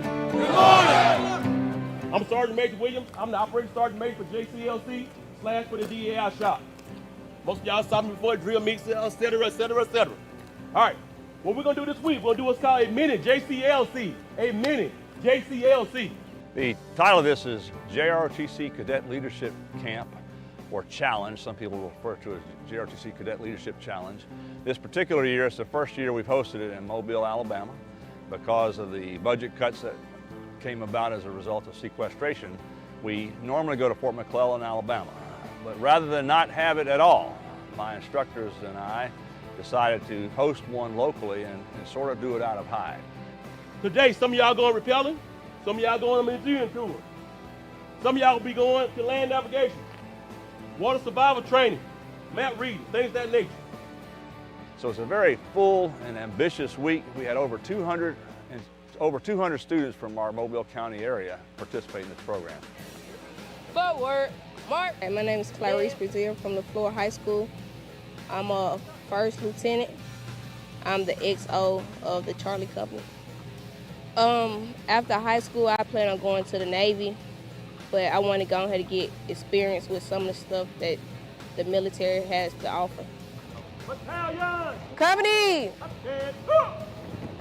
Our program at LaFleur High School is we have drill team, rifle team, the Raiders team, PT team, and just different stuff like that. But this stuff that we're doing at the camp is pretty similar to the stuff that we do on different teams. I'm Rebecca Adams. I go to Mary G. Montgomery High School. I am 15 years old. I live in Mobile, Alabama. I decided to join ROTC because in my future I have planned to go to the Army. And I felt that it would properly train me enough to go. Dress right, dress. My expectations for the 4-day mini JCLC are to learn better leadership traits and learn land navigation training because I'm not educated in that at all. And hopefully learn how to save someone from drowning and to just have fun with my fellow cadets. Battalion! Company! And go!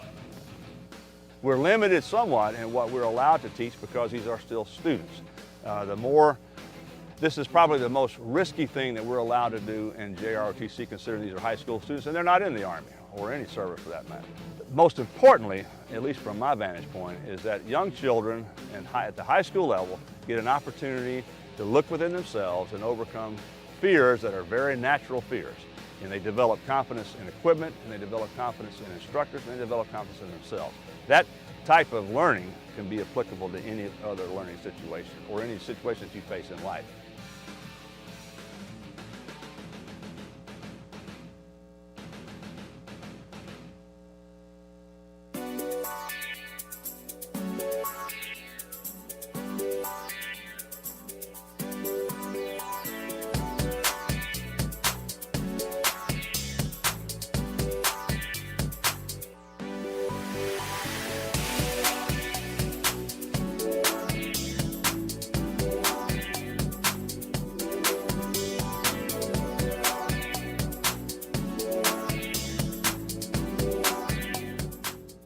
What are you doing here, Private Esparza? Getting strong, Drill Sergeant! How are you here, Private Cochran? To be a soldier, Drill Sergeant! What are you doing here? Training to be a graphic artist, Drill Sergeant! You joined the world's greatest army to become a graphic artist? Outstanding! Now that's a man with a plan! With unmatched training and over 150 careers that give you options beyond the battlefield, there are over 150 ways to become Army strong. Find yours at goarmy.com/defy. It's here, the MCPSS mobile app. It's a way for you to stay connected and informed with all of the happenings around the school district. Receive weather alerts, check your child's grades and homework, plus more. Watch sports, original programming, find school locations, and read the latest news. Stay connected with all your favorite social networking sites. Download it today for free.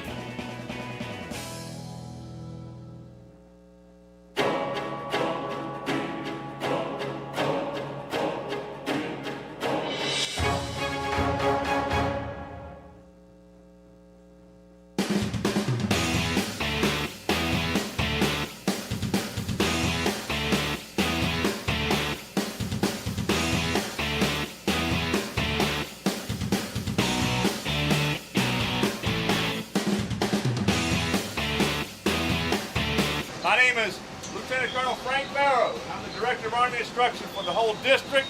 We're very excited to have you. This is going to be, I think, the most fun event that you're going to do over these next few days. But it also has the potential, if you don't pay attention, to get hurt on, all right? Pay attention to what we say and what we do. But today, we've got over 100 students, and these young people are learning how to tie themselves in and then to negotiate a 40-foot straight-down tower. It's not gonna go all the way up. I'm too fat. Hey, I'm doing fat. I think it's stuck. I'm too fat for this. It was intimidating looking up at the giant tower. And they gave you a lot of training prior to harnessing up. And they taught you the safety and what to say when you get on the tower and when you get off the tower. Most of us have a natural fear of heights. Nearly everybody does. And from this perspective, when you look up that tower, it doesn't look so bad. But from 40 feet up, when you start to see the bay, you see the airfield to our west, there's a natural fear that takes over, because to lean over that edge, most of these children have never done that. And I did it when I was a young person about their age. And by overcoming that fear and realizing that if you trust in your adult leadership, trust in yourself, and have confidence in your equipment, then you can negotiate other things, other challenges in life that might make you afraid. And so this is the first step in that process. Can't be my partner going scared. Don't go scared. Don't go scared. I like to be active. Come on, let's go. I like the experience of when you have to jump down towers. It's like a adrenaline rush.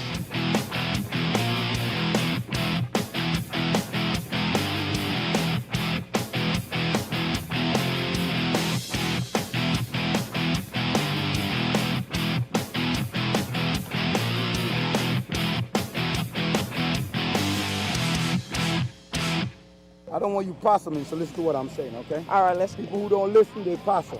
I'm telling you, everybody. Like when you first get up there, you probably gonna be scared. You're gonna have the jitterbugs. But when you finally get up there, and you're like, oh, I'm finna do it. I'm just finna do it. Like you shouldn't punk out and go all the way down when you came all the way up them stairs. Like that'd be like you have to go all the way back down the stairs. That'd be a waste of time. The fastest way down is just going rappelling. So once you get up there, you just don't think about it. Turn your back towards the air. Turn your back towards the ground, and then push off. Let me tighten you back a little bit for you so you don't feel too nervous. Okay. Put that one behind you like I told you. On your waist. All right, watch me. Now go back towards the edge. Get your heel over the edge. Look at me. Get your heel over the edge. Trust me. No, don't step over. Said the heel. Get your heel over the head, the back part of your foot. Spread them a little wide apart. No, keep your legs straight. Okay. What you're going to do is sit down just like you're sitting down in a chair at your house. You ready? All right. All right, that's what you're going to do. Because we got to get this slack up. Hey, don't bend your knees. All right, wait. Don't bend your knees. All right, pull me back. No, you good. Don't bend your knees. See what I told you? You're not going to fall. No. Walk back up. Walk back up towards me. All right. Straighten your legs. Straighten your legs. There you go. Now, when you want to move, you're going to take the rope in your right hand and you're going to bring it out to the side so you get some slack. Get some more slack, Tom. Go. All right, you ready? All right, stay right there. Bounce. Jump. Now, I didn't say move. I didn't say jump. Hold the rope tight in your right hand. Jump. Jump.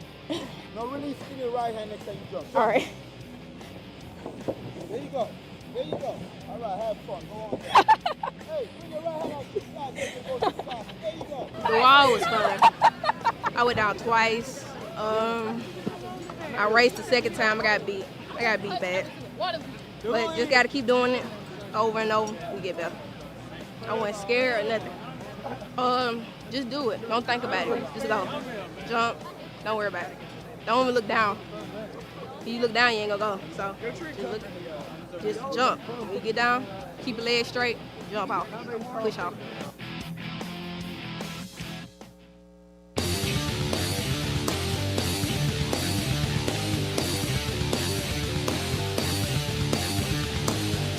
My first time on the tower was nerve-wracking. It was intimidating looking up at the giant tower. And they gave you a lot of training prior to harnessing up, and they taught you the safety and what to say when you get on the tower and when you get off the tower. Sit down to the edge. On the very top of the tower, it was nerve-wracking. I tried to remember everything. I did have to get a little walkthrough while I was up there.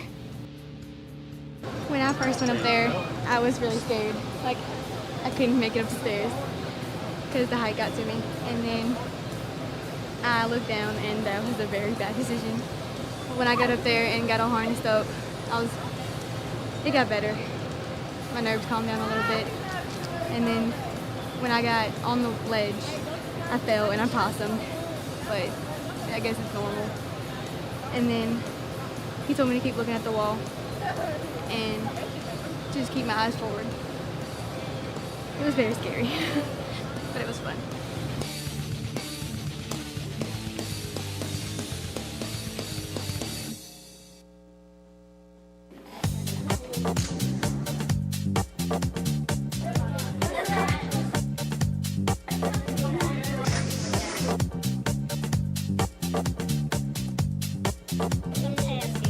I bought smartboard, that's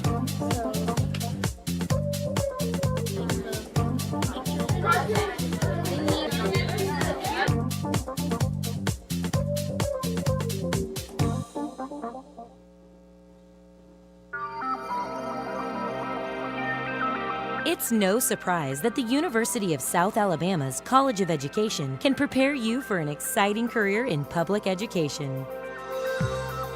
But it may surprise you that this same College of Education can prepare you for an exciting career in a broad variety of fields, like these. Contact us today and let us show you the world of career opportunities that are yours through USA's College of Education.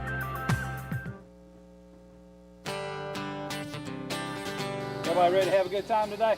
Oh! I mean, this is the first time you've been in the woods. Right here. Okay. See, you're learning something new. What we're doing here is we've got the junior ROTC camp going on, and we have the students out here, and we're teaching land nav. We have the land nav course teaching them how to read a map, what's on a map, what it's all about, and then we do a practical exercise to let them use what they've learned this afternoon by going through and walking through the woods. A lot of our students in Mobile County never been in the forest, ever, particularly the ones that live in the city. And you get up into Sims, Citronelle, well, that may be they're more comfortable with that type of scenario. But a young person who lives in Midtown and goes to Murphy High School, they may have never ever set foot in a forest, not much different than this, but all by themselves. I don't like the woods. I'm not a woods type of girl. I'd rather be jumping off a cliff than in the woods. I can't do it. I got irritated. I ain't even gonna tell no story. I got irritated. Everybody got their maps out? All right, go. We just don't throw them out in the forest. You know, you've got alligators, moccasins, and other critters out there, and it's a step-by-step process. First thing they do is to learn the basic fundamentals of how to read a map. Things like the map is always oriented toward north. At the top of the map is always north. Do you know where we're going? The mountains are like these little circle pieces. Like wherever you see a complete circle like that right there, that's a mountain. This is a mountain. They then take the compass and then adjust that to be able to read the terrain. A topographical map, if you lay it out, everything that you see in front of you, the two-dimensional view on the paper with those contour intervals becomes three-dimensional when you look at it. And that's the whole objective, is get them to realize it's sort of an aha moment. I see that hill rise and recognize that's a hill formation. Or I see this example on our left here, this depression over here, that is going to be a stream bed or an intermittent stream.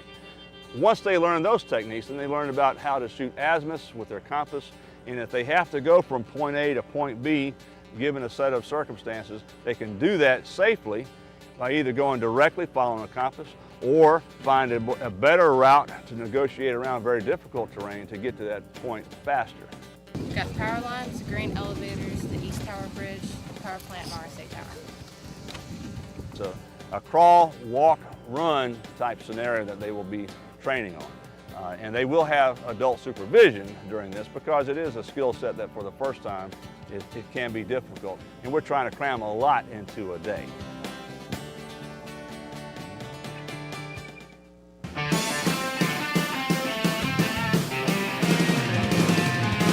All right, go ahead and get out your water now, and let's drink your first bottle of water. Everybody get your water. Where's your water at? Everybody needs water. Let's get water now. We're going to start early and often. Early and often. Water bottles, we have to at least have 2 water bottles on us. After we get done having 2 water bottles on us, they'll form us up, and then we have to drink. We have to take out 1 water bottle, put it above our head. It was a really big deal. Like, you had to take it out every 5 minutes pretty much and drink the whole bottle, cap it, and raise it above your head. And then you had to fall out and go fill it back up at the water buffalo, and then do it again in 5 minutes. They are going to get the water whether they want it or not because they need to stay hydrated, and they're not unsure of what they're going to do until we get it squared away. But at this time, what I want you to do is make sure that you're going to fall out of this water buffalo. I want you to fill up your jugs of water, your bottles of water, and then I want you to come back and get in a mass formation again. We'll break you down. It should take no more than 3 minutes for you to do this task. Safety is our main priority out here, to teach them something, to teach them the land and what all it has to offer, the benefits of living out on nature, but also being safe. And hydration is so safe, keeping them hydrated so they can function and do what they're supposed to. It's a good experience for people who ain't never been to the woods because it lets you see nature. Get you by the water, get you by the trees, plants, animals. Yeah, it's a good experience. I learned a lot of new land navigation skills and how to use a compass, but there were a lot of bugs. When they go to basic training, they're going to do the exact same thing they're doing here. So it's probably 90% exactly what they're going to do while they're in basic training. The only difference is maybe the compass may be a little different in basic training than we have out here, but other than that, they're equal. It's just a little different, but it's good training, and they'll be prepared to walk through the woods, lead a map, and get themselves to safety one day if they have to. I think it's great for the kids to learn nature, So many times they're in the classrooms, they're in buildings, and we probably had 30% had never been in the woods or in a park before. So it's a different experience for them to learn something new and different, and maybe something that they like. We was given a great earth to live on, and now they're getting to see the different part of it. Besides building and concrete, they're getting to see trees and the different aspects of being out in the nature and what it has to offer as well.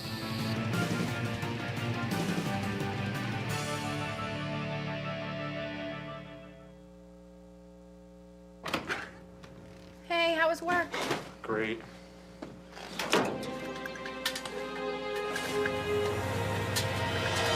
You need to just cut it down. What's the status? Network's up 100%.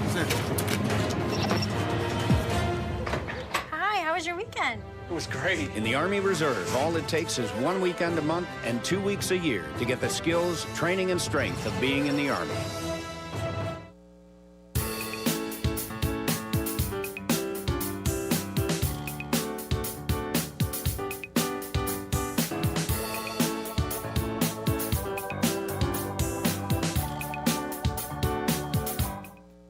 Nonviolence will start with me. Nonviolence will start with me. All across the Mobile County public school system, students are taking the pledge. I pledge to accept the responsibility of my actions. To solve problems peacefully. Respect myself and others.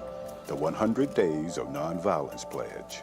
It's an initiative to help explore alternative means of stopping violence among school students. Will you take the challenge? Get involved. Take a stand. 100 Days, 100 Ways.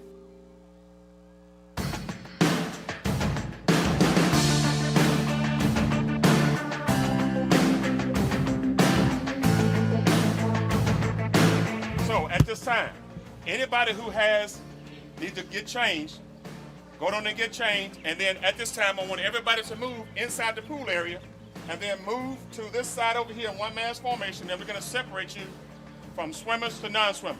The first thing that happens is we divide the groups into the company into three different groups, skill sets. Those who say, I don't swim at all, have no idea what I'm doing.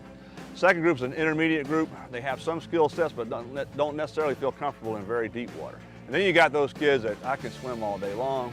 Let me at it. I can't swim, so I was down trying to learn how to swim. We had to use our feet like frogs. He made us do the frog exercise, where you have to put your foot in and then slap it out. Like point your toes down and then slap your foot around. It was difficult. I couldn't do it. I got halfway down and my ears popped and I was gone. Drum proofing was fun. You just had to know how to keep the air in your suit and be able to take your ACUs off underwater. A lot of people are unaware, but an Army uniform or really any set of clothing, particularly long pants or a long sleeve shirt, can be used to save your life in the event that you fall overboard a ship. You could be on a cruise ship, you could be down at the river, if you fell in just doing some fishing on the bank. And we teach them while they're standing in 3 or 4 foot water, so they're comfortable doing that. And teach them how they can make these makeshift life preservers and survive a difficult circumstance. The intermediate swimmers then go on to learn some more advanced swimming techniques. You know, the breaststroke, some other survival strokes that can help you. And then the advanced swimmers are taught how to, if you have a piece of equipment that's important, like we use dummy rifles, we use dummy equipment where you went into the water in the deep end at 12 foot, you go down and you release that equipment and come back up, or you swim with that equipment for a certain distance. Those are actual military requirements to become an officer in the Army, for example. You have to be able to swim at least at a minimal level.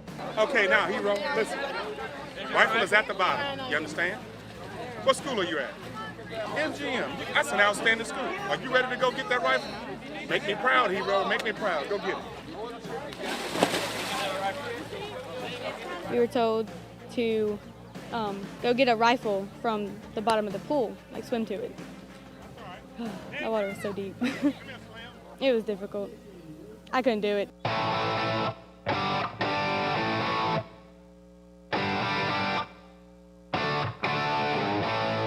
Well, prior to learning drum proofing, we took 6 classes on like combat. We had like a combat wound training, a grenade throwing training, which were really helpful. In another class, they taught us how to do the carry a partner and stuff like that, like hold up one arm, put that arm around your head, then lift them up from the bottom, like put your hand between your legs and lift them up and carry them back and forth. Now y'all listen up. All right, so this is halt. This is break, like off to the side, you go to the opposite side that the person in front of you went. This is come back together into one line. Learning hand signals for when you were like out in the field and you were told to like stop and get down real fast. You're learning the hand signals for that. They're pretty simple hand signals. I caught on real fast. And you wouldn't put them back inside, why? Because it would make an infection. Will cause more infection because you're putting that bacteria back in the body. So you put it above the wound and then apply the dressing the way I showed you. The class was actually fun too. Even when it came down to the salute and the learning about the injuries. Because if you have an open wound, hey, I can take care of you if you got an open wound.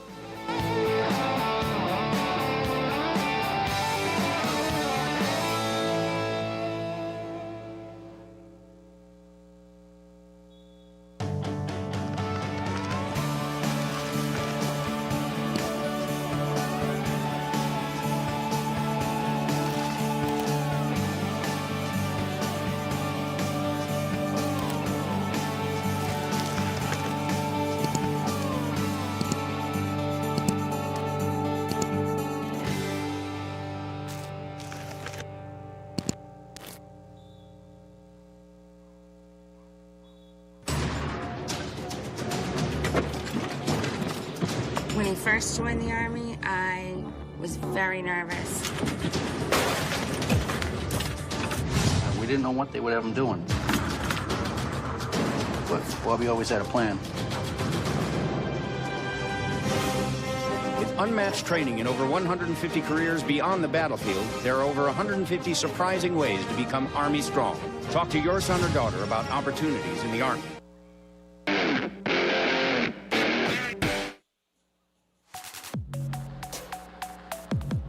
We welcome you back to the MCPSS High School football game of the week, coming out of another weather delay. Blount versus Vigor in the Battle of Pritchard. When we went to the break, 8:04 remained in the first quarter. It's first and goal from the 1-yard line for Vigor. A nice 6-play drive. This will be the 6th play on the 1-yard line of the Blount Leopards for Vigor. They were able, in their first possession here, to go ahead and establish their rhythm. Sammy Dunn back at quarterback, first and goal to go. Here's a great situation with 8:04 out. We'll see if they're able to punch it in from 1 yard out. We do appreciate you being patient with us. We're ready for the action as well, and it looks like we're going to head back to it. We'll pick back up 8:04 in the first quarter, as we stated. First and goal from the 1 as Dunn approaches the center. And they're just going to go with their version of the tush push, and that's going to be a 1-yard score for Vigor. They get on the board first tonight. Sammy Dunn, the 5'11", 181-pound senior quarterback, gets his first rushing touchdown of the season, and it was a wonderful drive after our second weather delay here, but it puts and striking first blood for Vigor. Coming on for the PAT for the Wolves. Isaac McNeil, he handles the punting for them, but he is setting up for the extra point here. Dylan Jackson down to hold for Vigor. Special teams, Al, is going to be huge here for the Wolfpack throughout this entire season. Snap, the hold, the kick is up, and it is good. Vigor up 7-0 early over Blount in the Battle of Pritchard. Let's take it down to the sidelines. Kimberly Dunn has a guest with her.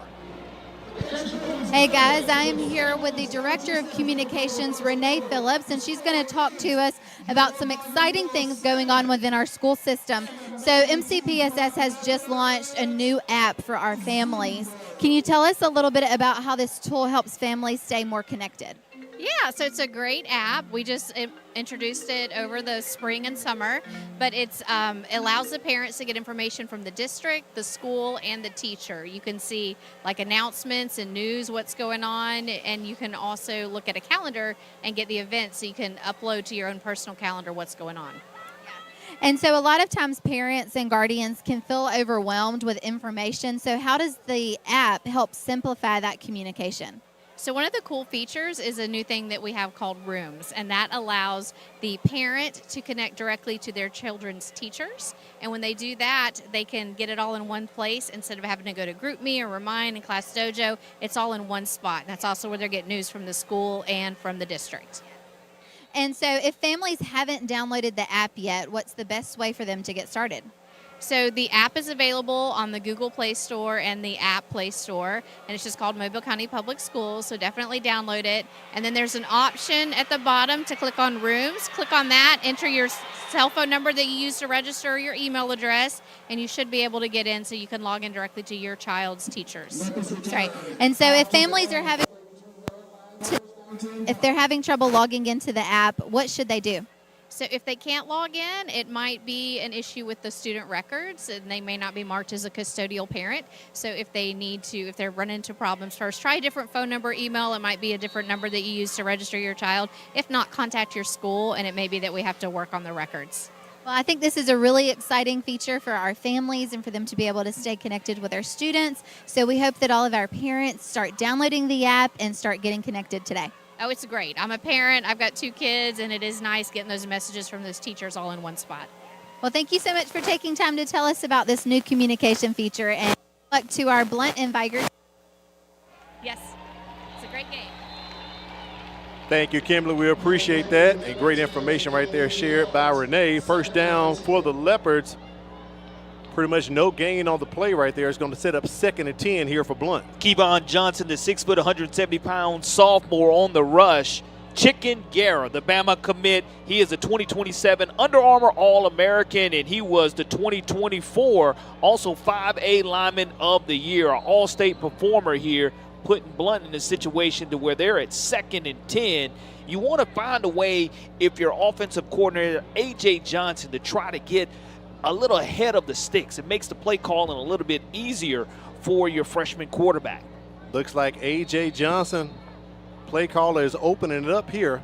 Empty set, 5 receivers. They go 5 wide, the Leopards. That ball a bit too high for the intended target of Darius Brown. Takes Blount to 3rd down. And this Matty Blount offense averaged 10.2 points per game 1 year ago, but this Vigor defense, led by defensive coordinator T.J. McCord, only gave up 5.9 points per game 1 year ago. And again, a huge 3rd and 10. You want to stay ahead of the sticks. We'll see what Blount comes up with. Same formation once again. Pass completed out there to the flat. Great grab right there by the Leopards. That should be enough for the 1st down as Blount picks up as they connect with Chris Leatherwood, one of your impact players, and the chains are moving up to about the 47-yard line. 1st and 10 for the Leopards. Great time en route. You go to the senior athlete, all on the field, offensively, defensively, has yards after contact. A huge 1st down picked up for the Leopards. Johnson bobbles the handoff. Jaden Mills, he's a freshman, but he's smart enough to drop down right on top of it. Let's take a look at the Vigor defense. They play a base 3-4, but they'll show multiple looks and packages tonight. MGM transfer defensive end Cam Williams anchors a rebuilt front line that averages 236 pounds. The Vigor linebacking core led by edge rusher Jabarius Chicken Gara. And listen up for this name tonight, Isaac McNeil. He has multiple offers from throughout the country from different schools. In the secondary, cornerback Miguel Wilson looking to lock down Blount, and also this defense of Vigor. Last year, they were the best in the area, only allowed 83 points. That's an average of 5.9 points a game. Can this defense replicate that?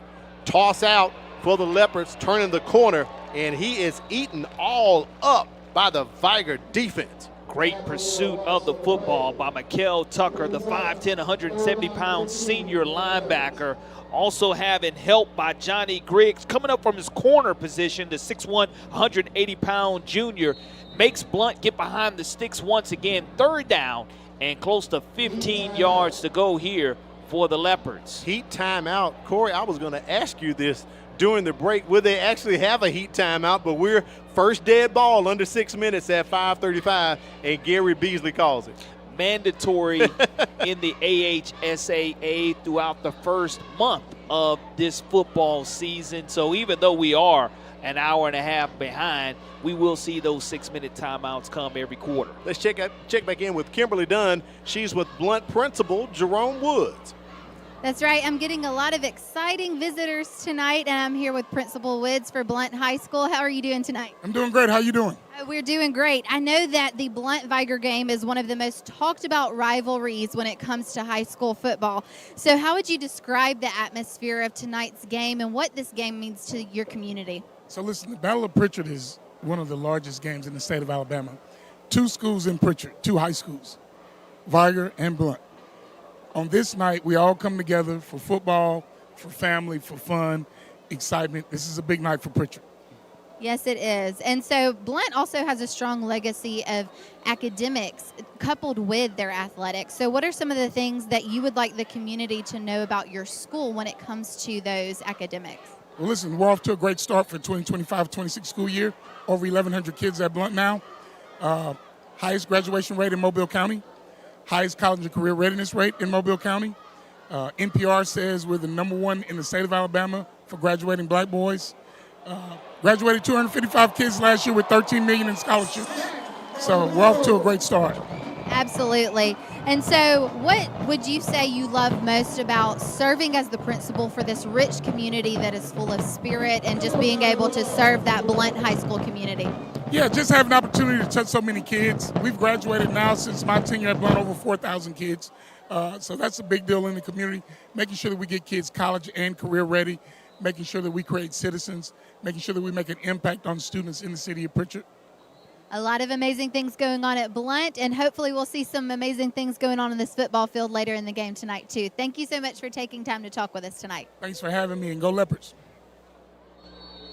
Thank you, Kimberly. That sack right there from Colin Coleman and Chicken Gara team up to sack Mills for a loss. 4th down and a long country mile to go. Nice kick right there by Kingston Prowell. Taken by Dylan Jackson, and he is leveled at the 37-yard line. That's great tackle by Chris Leatherwood, Wow. the gunner on special teams. We just called his name moments ago, making a huge play offensively, receiving the football. He's making his hay on special teams as well. As it goes end over end, Jackson decides to field it, but Johnny on the spot, Leatherwood, lays the lumber, and a great open field tackle. Vigor takes over in their second offensive possession, 1st and 10 from their own 38-yard line.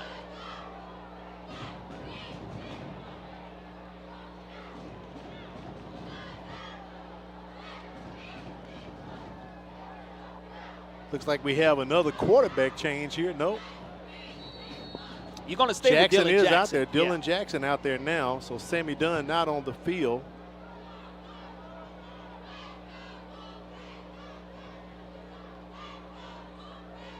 Man in motion. They hand it off to Demetrius Johnson. Up the middle, he goes north and south up to the 49-yard line. Big run by Demetrius Johnson. Anytime you can get to the second level, the way he was able to do, absolutely turned on the burners and was able to pick up a huge first down. This young man had 131 carries for 805 yards and 10 touchdowns a season ago, trying to become a 1,000-yard rusher this year. Dunn back in the game, connects with Zy Wilson, put his foot in the dirt, and look at the move he put on Blount as he gets inside of the 35 down to the 33-yard line. Yards after catch, Dunn on the money, finds Wilson in stride, and he makes one man Olay and miss, picks up another first down for the Wolfpack, and they're on the attack now here on their second offensive drive of the first quarter. Already up 7-0 over Blount in this rivalry.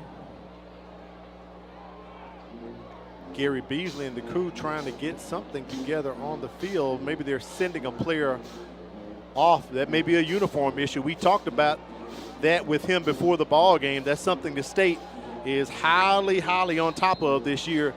being in proper accordance with the uniform, especially the trousers below the knees, Corey. Want to protect the kneecaps at all times. I mean, you see it in the NFL, but that's the NFL. AHSAA rules mandate that the knee pads cover the kneecaps. Back to Johnson again. He's running a rock inside of the 30 up to about the 28-yard line.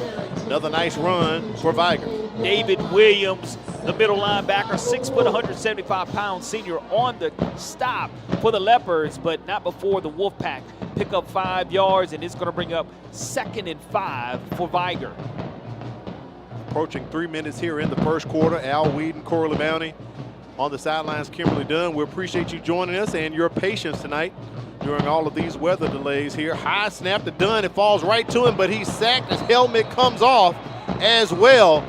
That's a huge sack and loss right there for the Wolves. They better stop that chippiness. They may get a flag thrown against them. Look at the replay. And it's not a clean snap, and that's the biggest thing for Elijah Smith. The middle linebacker has free reign on Sammy Dunn. The 5'7", 148-pound senior is able to get his first sack of the game. But anytime Marquise Rogers, he's the center, I don't know if he hit the up man or whether he just didn't have a clean snap. Nonetheless, it brings up 3rd and long for the Wolfpack. We've already seen him convert on 4th down. 10-yard loss on the play. Dylan Jackson in now, rotating quarterbacks. That's what Ronaldo Jackson's doing as Jackson goes deep, trying to connect with his receiver, Terrell Prince, overthrows him. Incomplete, brings up 4th down for Vigor. And Vigor kind of in no man's land in this situation, Al, when the ball will be spotted at the Leopard 38-yard line, brings up 4th down and close to 14 yards to go. You can go ahead and try to have some type of pooch punt, and it will pin the Leopards deeper into their own territory. So that looks like exactly what Coach Jackson is going to decide to do in this situation. Isaac McNeil back to punt. Naheem Thomas setting up right at the 11-yard line. Snap goes over McNeil. He falls down. Smart thing to do. Could this be the momentum that Blount needs? They're going to get the ball at the 36-yard line of Vigor after that high snap. We talked about special teams at the opening of this contest, that both teams, that's the 3rd phase of the game, and we've seen 2 bad snaps in this situation. Doesn't get all the way to the punter, and like you said, just falling on top of the football is the smartest thing to do in that situation. But Blount has their best field position of the night, taking over at the 36-yard line of the Wolfpack. And it'll be interesting to see what offensive coordinator A.J. Johnson and his head coach, Coach Nelson, are able to come away with here for Blount. Jaden Mills leads the Leopards onto the field. He's a freshman, as we told you a while ago when we actually started this ball game. Freshman gets the start tonight, man in motion. They give it to Gully, and he is wrapped up behind the line of scrimmage. Isaac McNeil on for the tackle. Wonderful open field tackle by McNeil. Interest by North Carolina, Troy, South Alabama, Alabama State. You can see why this 6'2", 210-pound junior is a tremendous asset to defensive coordinator T.J. McCord and head coach Ronaldo Jackson. I said it earlier, we're going to call that kid's name a lot tonight. Bobbled snap back to Mills, and he has to fall on it and eat it. Gets back to the Blount 46-yard line. That's a significant loss right there. And that's one of the things that you do see probably in the first game, especially when you do have a freshman quarterback, and we've seen both teams demonstrate bad snaps and cause significant field position here early in this first game of the 2025 season. But when you bring up 3rd down and close to 34 yards to go, that makes it tremendously tough for the play calling ability, especially with the blitzing ability of the Wolfpack. Mills is just going to take this and run it right up the middle, try to be safe. As you were just talking about that, with Mills being a freshman, the other factor for Blount is this, Corey, their center is a freshman, Kingston Prowell as well. So you have a freshman snapping to a freshman. So a lot of uneasiness right there for the Leopards. A squandered opportunity. They had great field position on the 36-yard line of Vigor. Now they're up to the 49. their own 49-yard line, and Prowell back to punt again for Blount. 8 negative plays on that drive right there, Al, and that's tough when you start talking about taking over in positive territory and ending here, getting Blount an opportunity to make a special teams play. Dylan Jackson feels it at his own 21, tries a reverse field. Stays on the far sidelines near Blount, and he's going to be tackled out of bounds at or near the 37 or 38-yard line. And Vigor coming off of a series of mishaps, bad snaps, and a bad punt situation.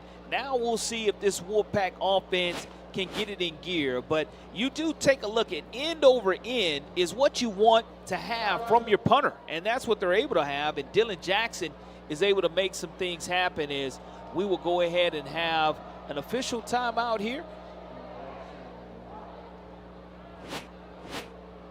Change of possession, so Vigor will take the ball at the 37-yard line. 14 seconds remain here in the first quarter. Not just a long first quarter, but a long night for everyone here at Ladd Stadium, including us, with back-to-back-to-back weather delays we've had to experience. Wilson in motion. Vigor's simply going to hand this off and run out the clock here in the first quarter. Donovan Paget with the carry. That'll take us down to zeros as we get ready to change over into the second quarter, and hopefully we'll come back with more football. You're watching Blount versus Vigor, the MCPSS high school football game of the week. Vigor is on top by 7.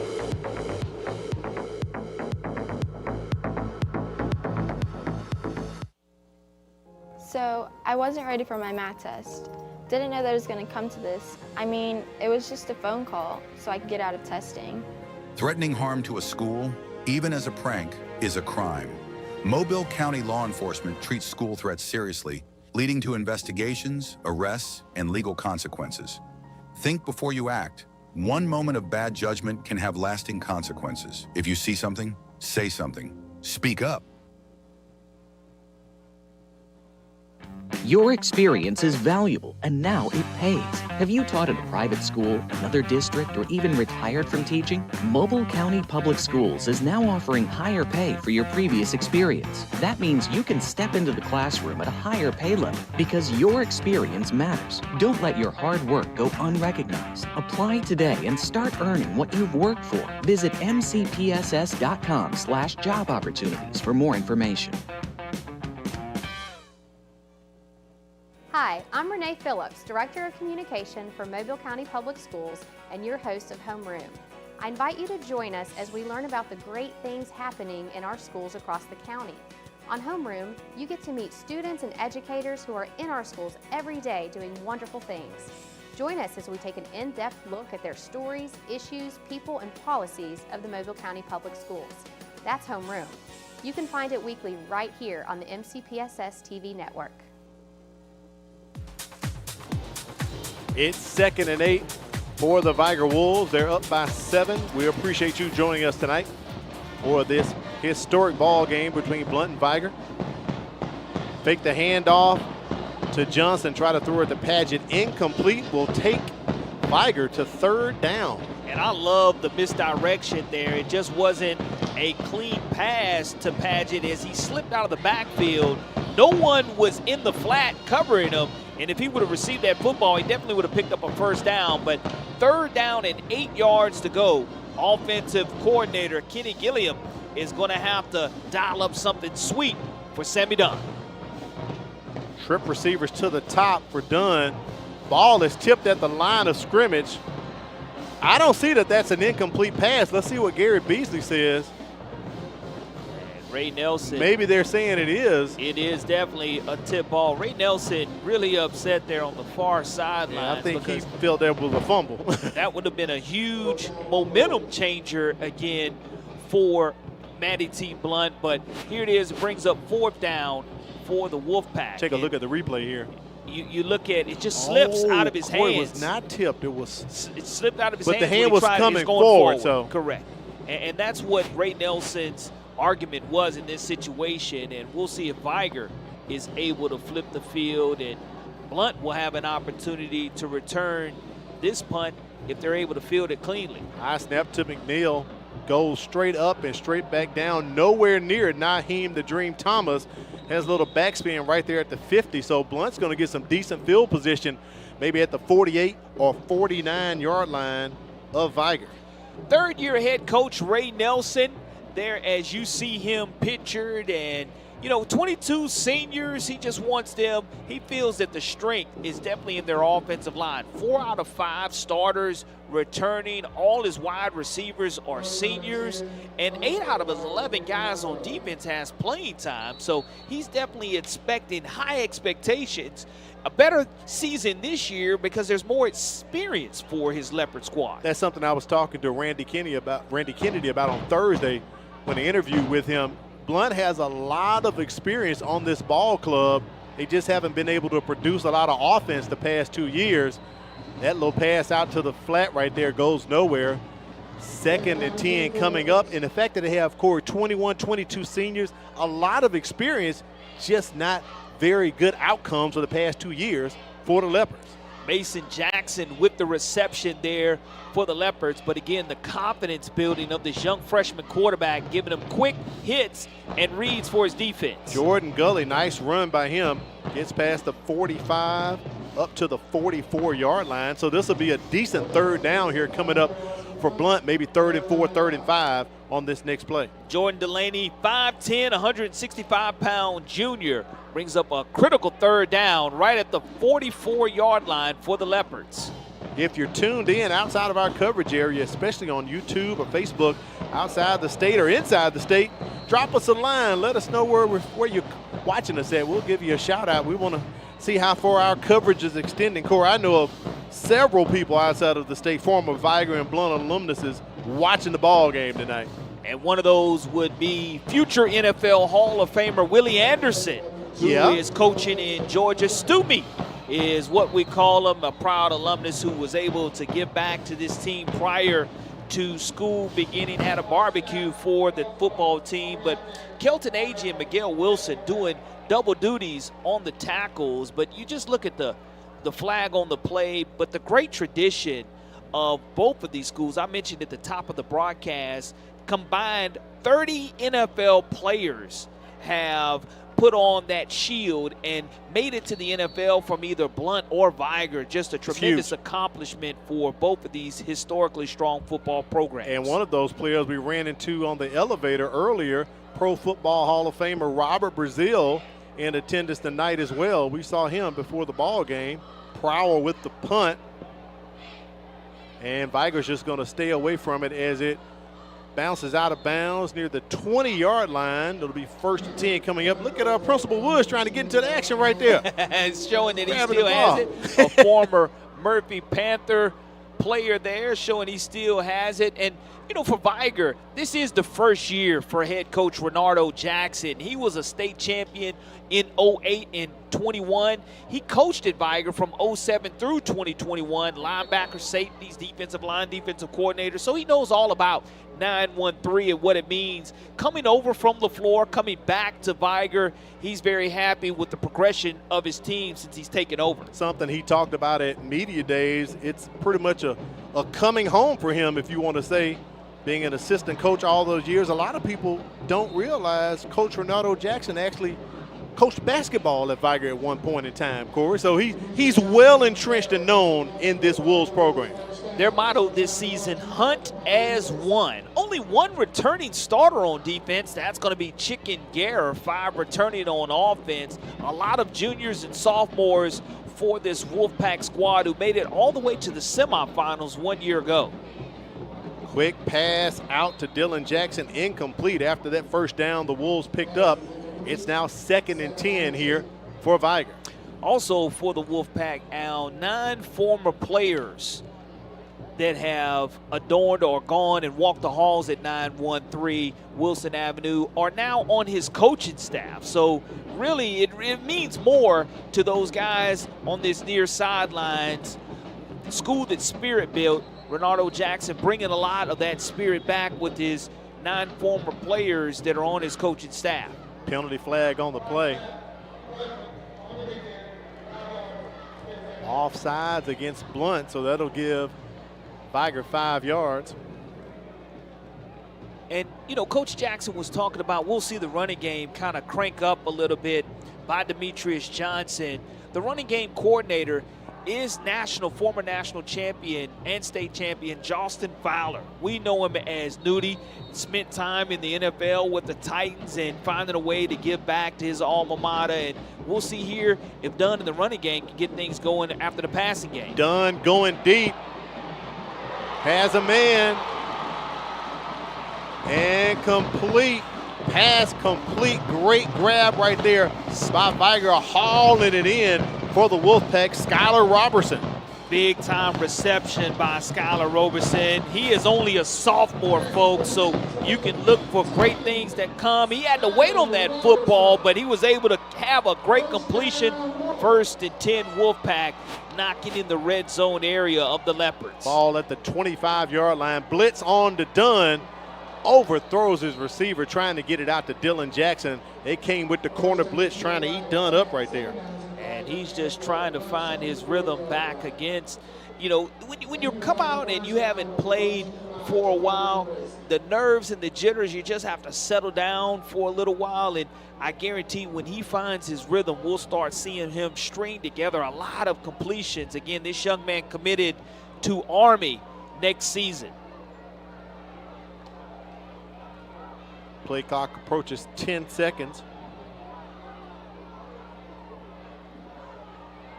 Dunn takes his time and connects with Zy Wilson just inside of the 20, up to about the 19 or 18-yard line.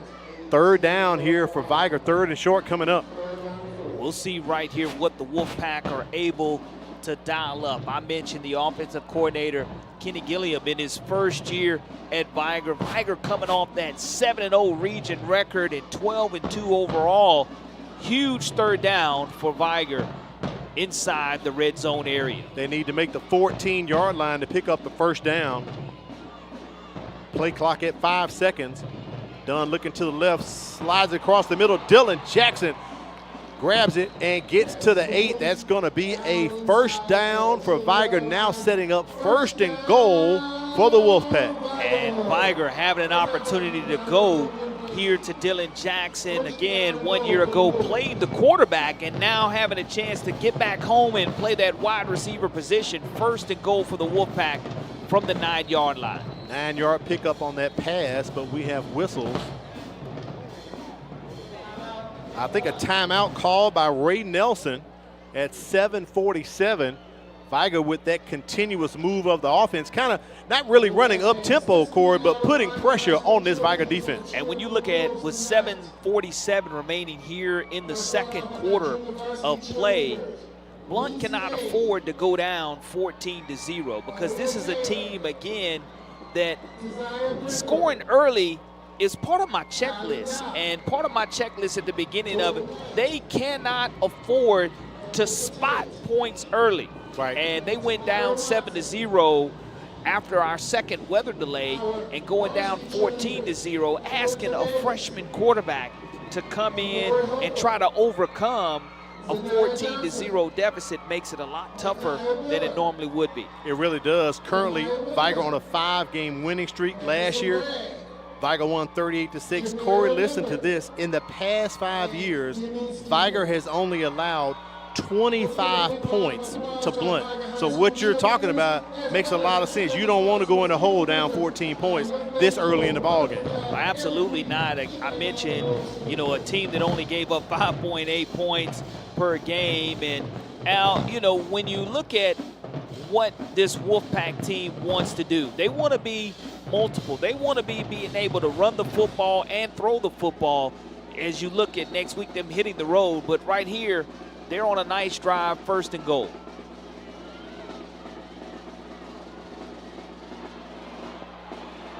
Up the middle goes Paget, followed his Vigor blockers. That's a touchdown for Donovan Paget. 9-yard run for the Wolves. Outstanding block by Gabriel Brown. The 6'1", 251-pound left tackle led the way along with Michael Leyland, the 6'2", 167-pound senior. Look, folks, 51-12, paving the way for Vigor to find their way to the end zone and put 6 more on the board for the Wolfpack.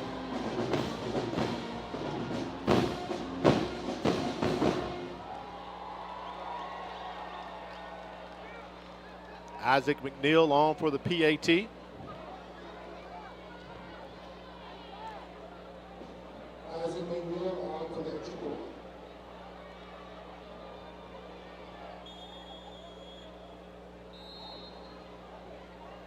And the referees, the officials blow the whistle. And a delay of game called against Vigor. Al, that was a 7-play, 80-yard drive by the Wolfpack. And that's where you start to see here with 7:41 remaining in the second quarter. Blount can ill afford to go 3 and out here on this next offensive possession. So that's going to push Vigor back 5 yards for McNeil to see if he can get this extra point. Will that 5 yards have a factor? The snap, the hole, high hole, bobbled by Jackson. And Blount cannot advance that extra point. So our score 13-0. Vigor pitching a shutout. We'll be back with more action.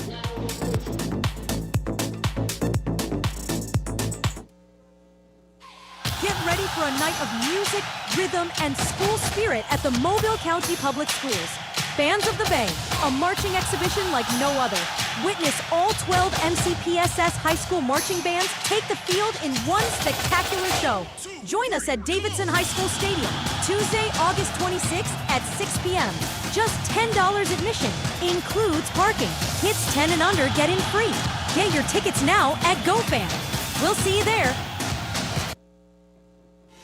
Do you have a student who would benefit from a more flexible learning schedule? The MCPSS Academy of Virtual Learning was created for you.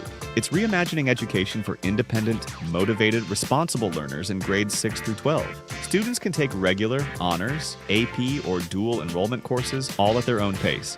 And virtual learning doesn't mean isolation. Our teachers know their students and frequently work with them one-on-one. Are you ready to learn your way? Visit our website, mcpssvirtuallearning.com. Did you know Mobile County Public Schools have more than 680 school buses in their fleet and transport an average of 24,216 students daily? But wait, here's the mind blower. Combined, those buses travel roughly 41,000 miles per day for a total of 7.4 million miles per school calendar year. That's a lot of driving, Corey LeBounty. It is. I mean, you look at the amount of mileage that is put on coming and going, but I tell you what, you just love to see the safety aspect by the bus drivers in the MCPSS.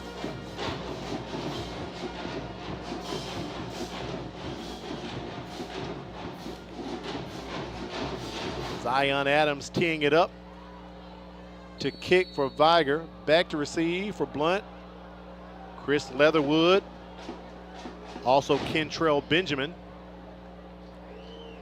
And Adams kicks, goes to one of the up guys near the 26-yard line as he takes it just past the 36. I just received a word from our statistician Matt Moore, who was in contact with Superintendent Cressel Threadgill. Halftime will be 10 minutes. We will observe a 10-minute halftime.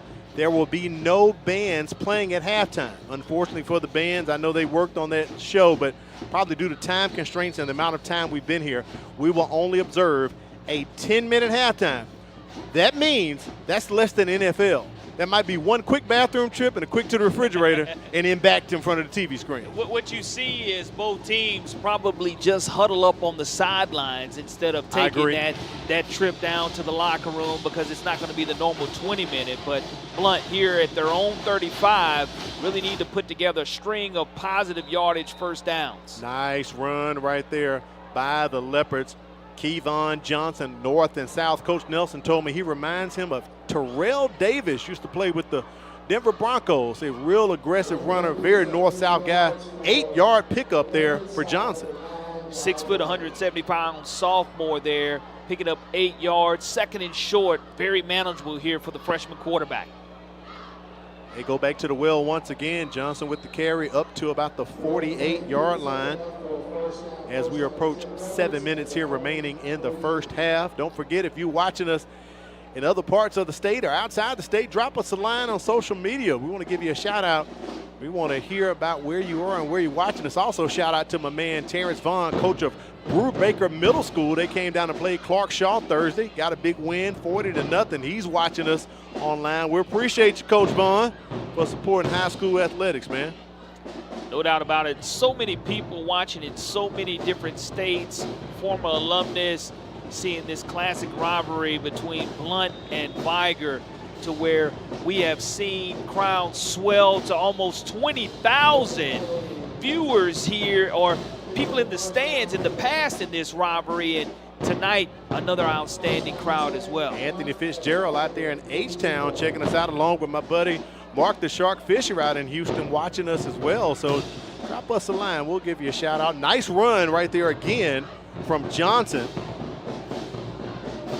Blount continuing to drive here, keeping it on the ground. If it ain't broke, don't fix it. You know, Cora? Just pushing forward and just trying to get positive yardage on first down. That's exactly the game plan of offensive coordinator A.J. Johnson, because, A, the clock continues to run, but again, like you said, being able to mix in run and pass. In the first quarter, Vigor was able to eliminate the run. And here on this drive, Blount has been able to mix it up with both run and pass to pick up first down yardage. 2nd and 4 here for the Leopards. Bobbled snap from the quarterback to Mason Jackson. They're going to have to eat it. That's about a 5-yard loss. You don't want that happening right here. You got the momentum on your side. Heat timeout will be coming here to begin the second quarter, and you see just not a clean exchange there between your freshman quarterback and your senior running back, and that goes ahead and brings up a longer 3rd down and 8 yards to go for the Leopards. Heat timeout right now being observed at 5:38 remaining here in the first half. Let's take it down to Kimberly Dunn. She has a guest with her on the sideline. I'm here with the principal for Vigor High School, Miss Tiffany Buchanan. How are you doing this evening? Well, how about you? Oh, we are doing great. When I take a look at the stands tonight, both sides are full. We are seeing great attendance for tonight's game. What does that speak about the community of Pritchard and events like this that really celebrate that? Well, it just celebrates the pride of Pritchard. You know, the community, that most of us are family, lifelong friends, and we're just celebrating and supporting the students in the community and just, you know, continuing the legacy. Absolutely. And Vigor is part of that legacy. And Vigor has a proud tradition both on and off of the field. So can you tell us about some of the academic excellence as well? Well, we are super proud that we've shown some gains in academics at Vigor this year. We're waiting for our state report card to come out, and we know we increased in English and math and ACT. We had the 2nd highest decrease in truancy in the city in Mobile County Public School System, and we're very proud of that. Students are coming to school, and you know, our graduation rate is up, our credential rate is up, and so guess what? Vigor's up. Absolutely. And that all plays into that pride that you are spreading throughout the community as well. So what makes you most proud as the principal of Vigor High School? You know what? I have a great group of students. I often call them the cool kids. And I'm just proud to be a part. I'm honored. Sometimes I think, you know, I'm the principal. And, you know, I just have a great group of kids, great group of teachers, and we're just creating that family environment. The school that is spirit-built is truly standing. Absolutely. Well, thank you so much for taking time to share with us about Vigor and about the traditions, and to be here tonight is so exciting for us. So we wish you the very best of luck. Thank you. We accept. Thank you. Nice reception right there by Naheem the Dream Thomas to pick up the first down, but a flag on the play. On the defense, 5 yards, still first down. So it's offsides, and Vigor's going to give Blount 5 more yards. And when you give a team yardage back, that's something that drives a head coach and a defensive coordinator crazy. But now you're at 1st and 5, and I will say this, a former Wolfpack running back, Walter Dow, dialed in from Ocala, Florida. He's a 95 graduate. Used to be the running back for my Youth Bowl champion Municipal Raiders. Kevon Johnson with the carry up to the 22-yard line. This is the farthest that Blount has penetrated Vigor territory tonight. Second down and short coming up for the Leopards, trying to get that goose egg off the scoreboard. Second and short, you want to make sure you have no fumbles here deep in Wolfpack territory. Back to Johnson. He goes behind that big offensive line into the red zone up to the 18. First down for Blount. The Leopards are on the move. And just positive yardage, steady grinding it on out. First and 10 inside the red zone area. The ball will be spotted at the Wolfpack 18-yard line. And you look at A.J. Johnson finding his rhythm as a play caller and trusting his freshman quarterback, Jaden Jones-Mills. And that's the fourth first down of this drive for the Leopards, and that's huge when you think about it. Vigor takes a timeout. That's their second timeout of the first half at the 3:58 mark here in the Battle of Pritchard. Don't forget, coming up, we'll have our Chick-fil-A Halftime Trivia Challenge. We'll try to get the first winner of the season. And here the Cow Go Moo with the Chick-fil-A Halftime Trivia Challenge coming up with Kimberly Dunn, so stick around for that. And once again, thank you for sticking around tonight and being patient. I've been sticking around, Corey, for a while here. I'm not too big and mighty to say. I'm 55 now, and Corey, I'm getting a little sleepy here, buddy. It's after 9 o'clock. I don't stay up like I used to, Corey. It is a situation now to where, we've had a couple of weather delays. Right. A little, about an hour and a half, and unfortunately we won't see the bands perform, but at the same time, it will speed up the speed of the game in regards to how long all the fans will be here tonight. Thanks to our folks over there at Jersey Mike's. They're ready for all your game day and catering needs with subs by the box or by the bag. They can do it all. Tell them Al and Corey sent you and get the football discount on your order. Jersey Mike's, a sub above. First and 10 here for the Leopards. Johnson just to the offset of Mills. They give it to Johnson. Boy, look at that hole right there just outside the A-gap. Gets inside the 15, close to the 10-yard line. And this is where head coach Ray Nelson said that his offensive line is the strongest aspect of his team. Again, I mentioned 4 out of 5 returning starters, and they're getting a hat on the hat and really controlling the line of scrimmage as they are coming up and approaching their 5th first down of this drive, which is huge. Second and short once again for the Leopards. Back to Johnson. They go right up the middle as he falls past the 10-yard line. He's going to be close to another first down, I believe about 1 yard shy. Tackle made on the play by one of the middle linebackers for the Wolfpack, and you just have to have another huge stop. Cameron Williams comes up as a junior and makes that stop. 3rd and 1. The Leopards again out in the red zone area, must value the pigskin, don't want to turn it over deep in the red zone area.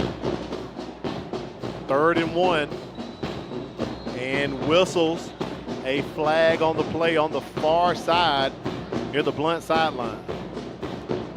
And that's against the Leopards. That's costly. Offside, I believe that's the 3rd offside penalty tonight against Vigor.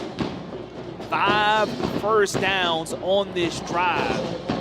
And defensive coordinator TJ McCord, he's going to try to make those adjustments as we approach halftime here with 2:35 remaining in the second quarter. This would be a huge score from a momentum standpoint for the Manatee Blount Leopards. 1st and goal from the 4-yard line. I think you know who's going to get it. Kevon Johnson, and boy, he's met right at the line of scrimmage by the Wolfpack. And that's going to be a great job of the corner, or the rover coming up, Kelton Agee, 5'8", 158-pound junior. From his rover position, coming up and making a huge stop, bringing up 2nd down and goal to go from the 3-yard line. This game is going to be won in the trenches, and Manatee Blount right here wants to punch it in for 6. Under 2 minutes here. This Vigor crowd is quiet here on the home side. Great drive being put together by the Leopards. Incomplete pass intended for Ryan Williams. Incomplete. Third down. Great job of Johnny Griggs. One-on-one, making a huge play and a huge stop for the Wolfpack. The 6'1", 180-pound junior just swiping at the football, committing no pass interference on that play. And this is a 12-play drive right here for the Leopards that is taking over some 4 minutes off of the clock. 3rd and goal for Matty T. Ball still at the 4-yard line. Mills throws, it's tipped. Incomplete. Tipped at the line of scrimmage. 4th and goal from the 4-yard line. Decision time here for Coach Ray Nelson. Are you going for it or are you going to kick it? This is the battle of Pritchard. And you don't have a 15-play drive going all the way down to the 3-yard line without having an opportunity to go for it here on 4th down. It's 4th and goal. We can see all momentum shift right here. And around. Chris Leatherwood, the athlete, impact player, and look at the impact he makes. 4-yard score for the Leopards to wrap up their drive. Boy, they needed that 6 points bad. What an outstanding call by offensive coordinator A.J. Johnson. Putting it in his playmaker's hands. He is the difference maker for this team. He is Christopher Leatherwood, 6'1", 148-pound senior. We've seen him catch passes. We've seen him now run the football. We've seen him play defense, and Leatherwood gets a huge 6 points for the Leopards. That was a big-time score right there for Blount. 91 seconds here remaining in the first half. The freshman comes out to kick the extra point, Kingston Prowell, who also is the starting center for the Leopards. Special teams, Al. You've seen Vigor convert one and miss one. Matty T. Blount has an opportunity here to convert, and it's no good. Extra point, no good. 13-6 is our score.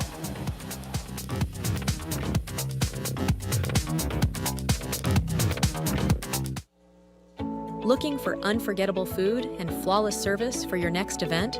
Woodyard Catering is Mobile's top choice for personal chefs and customized catering. From weddings and baby showers to funerals and private dinners, we bring delicious, handcrafted dishes made with the freshest ingredients. Reliable, friendly, full of flavor. Whatever the occasion, we serve it with care. Call Woodyard Catering today, because every event deserves a taste of excellence. Do you have a student who would benefit from a more flexible learning schedule? The MCPSS Academy of Virtual Learning was created for you. It's reimagining education for independent, motivated, responsible learners in grades 6 through 12. Students can take regular, honors, AP, or dual enrollment courses all at their own pace. And virtual learning doesn't mean isolation. Our teachers know their students and frequently work with them one-on-one. Are you ready to learn your way? Visit our website, mcpssvirtuallearning.com.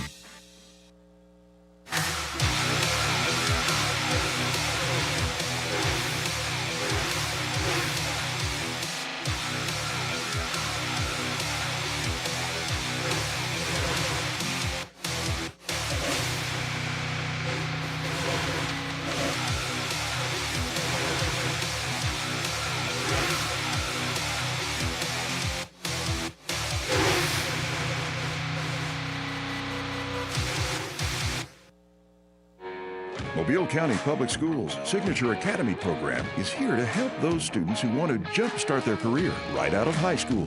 With more than 100 specialized courses ranging from engineering, computer networking, nursing, welding, and more, we prepare students for college and career readiness. To learn more, log on to MCPSS.com. Mobile County Public Schools' Signature Academy program, preparing students for life. Get ready for a night of music, rhythm, and school spirit at the Mobile County Public Schools. Fans of the Bay, a marching exhibition like no other. Witness all 12 MCPSS high school marching bands take the field in one spectacular show. Join us at Davidson High School Stadium, Tuesday, August 26th at 6 p.m. Just $10 admission. Includes parking. Kids 10 and under get in free. Get your tickets now at GoFan. We'll see you there. Hey Alexa, tell me about Mobile County Public Schools. With 53,000 students in 90 schools, Mobile County Public Schools equips and empowers college and career-ready graduates. Several MCPSS schools are ranked among Alabama's top 10. Yearly, graduating students earned about $110 million in college scholarships and 10,000 career credentials. MCPSS is learning today, leading tomorrow. Does that answer your question? Do you feel alone, overwhelmed, or helpless? There's hope, there's hope. Call or text 988. You don't have to face your crisis alone. If you need a safe space to talk with a trusted adult for support, reach out to your school counselor. Do you need help to make it through everyday struggles? Do you need someone to talk to? Call or text 988. Your social emotional wellness is worth it. Remember, there's hope, there's help. We appreciate you joining us here for the MCPSS High School football game of the week. Great drive put together right there by the Blount Leopards to get points on the board to avoid the shutout tonight. 13-6 is our score. Going back to receive for Vigor, Jai Brown, also Demetrius Johnson. Set to receive this kickoff. Mason Jackson, first time kicking off tonight for that's Blount. a huge score for Matty T. Blount as we approach halftime. And we'll see. Onside kick, Corey. Didn't go 10 yards. Sorry to cut you off, buddy. No, it's okay. We'll see here if Vigor is able to execute their 2-minute offense. And that's a risky decision there to attempt that onside kick here, as you do have another viewer from Hawaii, Tylen Mitchell. It's the 50th state, Tylen. 50th state. Appreciate that, Tylen, checking us out. So we're going to re-kick this one. The ball did not advance 10 yards.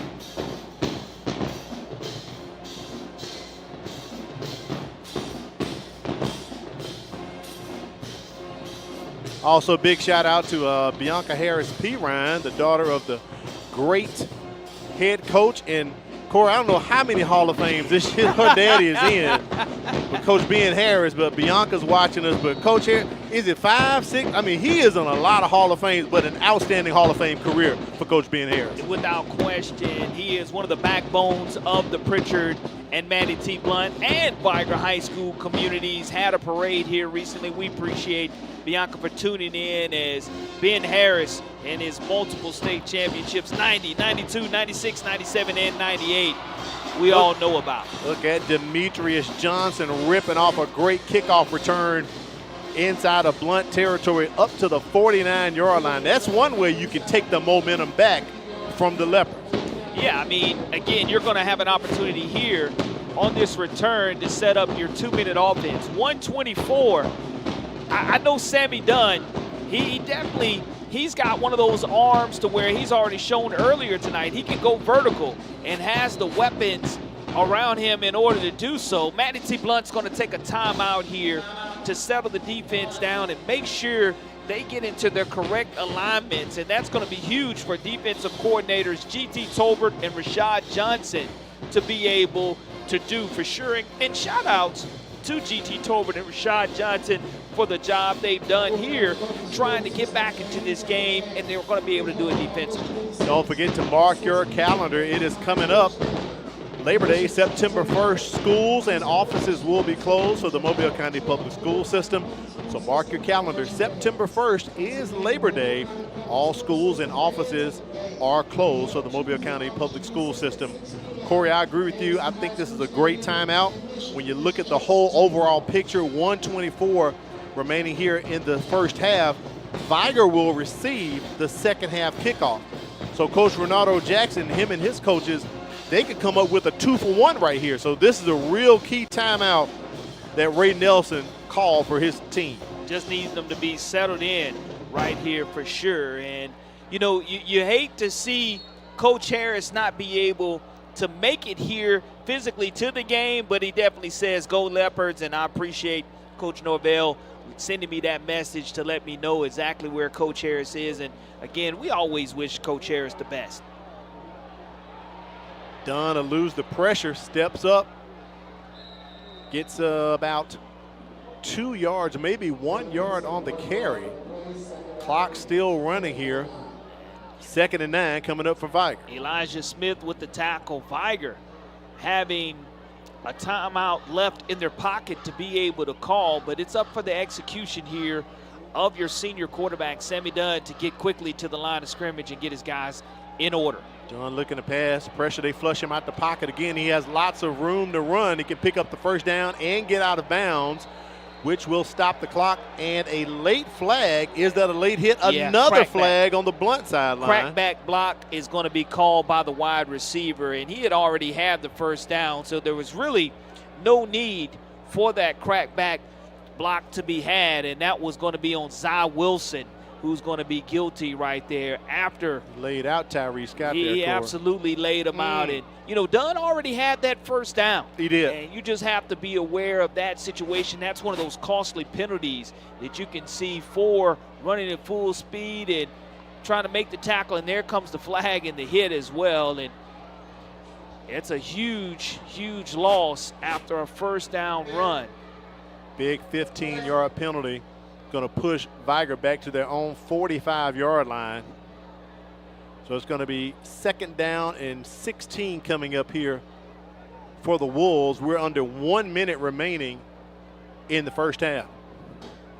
And we'll see here how Sammy Dunn decides to attack this with 45 seconds remaining for the Wolfpack. Don't forget, a 10-minute halftime is coming up. The bands will not play due to so many weather delays that we've had. We will observe a 10-minute halftime, and the pressure is now on Kimberly Dunn to get a spectator and a winner within 10 minutes. So we're going to put the pressure on Kimberly Dunn tonight during our Chick-fil-A halftime trivia challenge. All right, we are ready to play, and the clock is moving.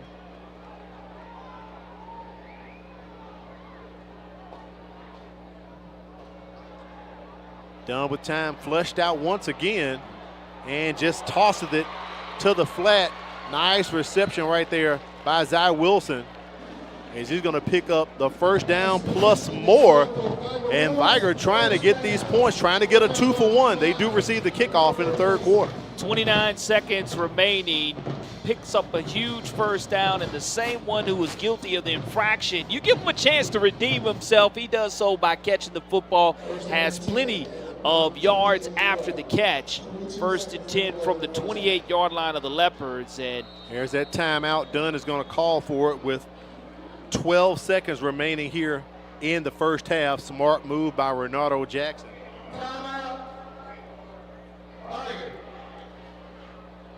Come to the sideline to discuss things right here. Looking at possibly 1, maybe 2 plays Vigor could get off before we run out of time. Clock sitting at 11 seconds.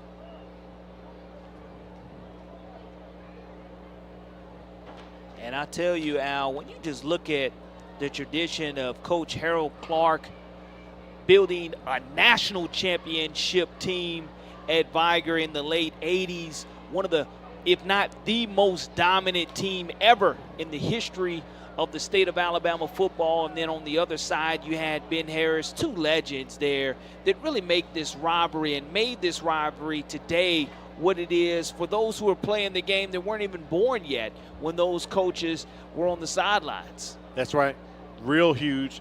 This is the City of Champions. That's what they call Pritchard. Between both of these teams, 9 state titles. That's huge right there. Gary Beasley on the field after this timeout. I think they're adjusting the clock. They're pushing up the time to 17 seconds, I believe. Correct. Okay. So Vigor 1st and 10 from the 28 of Blount. 17 seconds remaining here in the half. And no timeouts remaining. That's the big 0 on the board for the Wolfpack right now.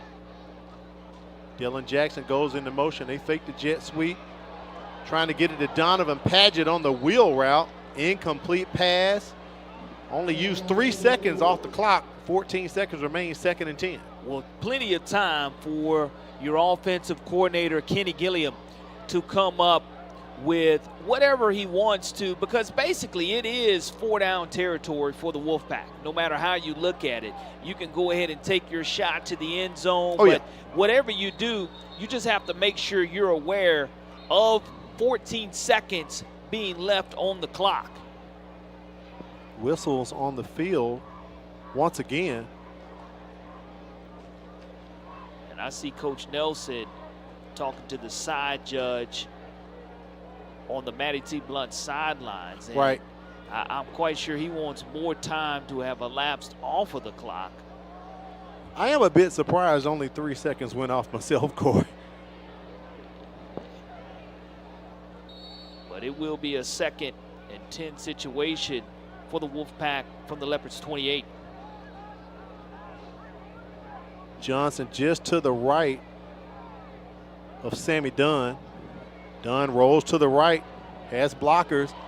Pass is complete, still in bounds, no timeouts. Dylan Jackson, you've got to get up there and kill it. Do they have enough time to clock it?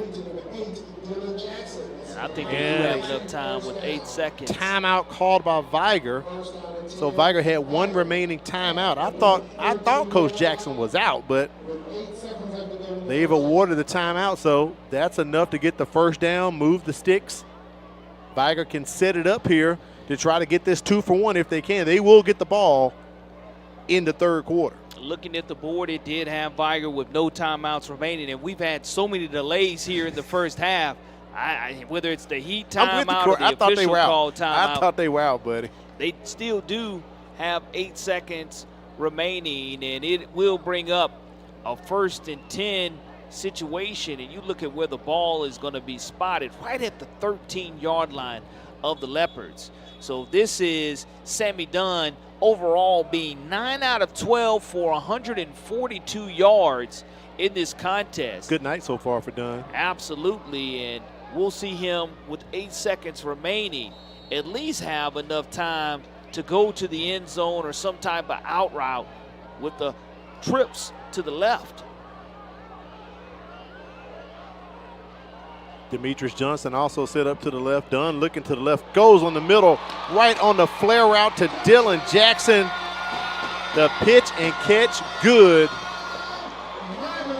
Touchdown for the Vigor Wolves. And Dylan Jackson, the 5'9", 167-pound senior from his slot position, does another outstanding job of coming down with this football. We mentioned this young man playing quarterback 1 year ago. Correct. I guarantee whether he's throwing the football, whether he's receiving the football, he's still happy about having an opportunity to get 6. That's a 4-play drive right there for the Wolfpack. Dunn looking to the sidelines. It appears as if Vigor's going to go for 2 points here to try to get that extra point back that they missed. And I believe, Corey, looks as if Vigor called another timeout. I saw Gary Beasley motion to stop the clock and that he awarded Vigor a timeout. So I'm totally confused at this point. But they've awarded Vigor another timeout, apparently, with 4 seconds remaining here in the first half. Quite an interesting ball game we've had tonight in this meeting of Blount and Vigor. Well, no matter how you look at it, it was an outstanding 2-minute drive, 4 plays, 49 yards put together by the Wolfpack. And that's a situation that you had to if you were at Blount, you got the momentum. Scoring your first 6 of the game and then giving that one up is going to hurt. Thanks to Leslie Trainer up there in Summerville, South Carolina, tuning in. We do appreciate it. Also, Virginia Anderson in the ATL up in Georgia watching us. I got to shout out my buddy Derek Patterson and his crew up in Snellville, Georgia. Corey, this is how they're doing it. They have a whole group of guys sit up. It's almost like a Manning cast. They're doing like, you know, folks with Vigor, folks with Blount. So they're just talking trash tonight, man, having a great time.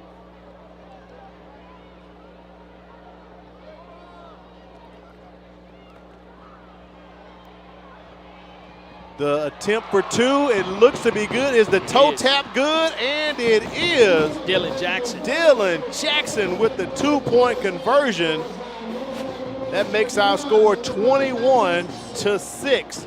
Look at the replay here. Nice toss by Dunn. And Jackson not only gets one, he gets 2 feet in for the 2-point conversion.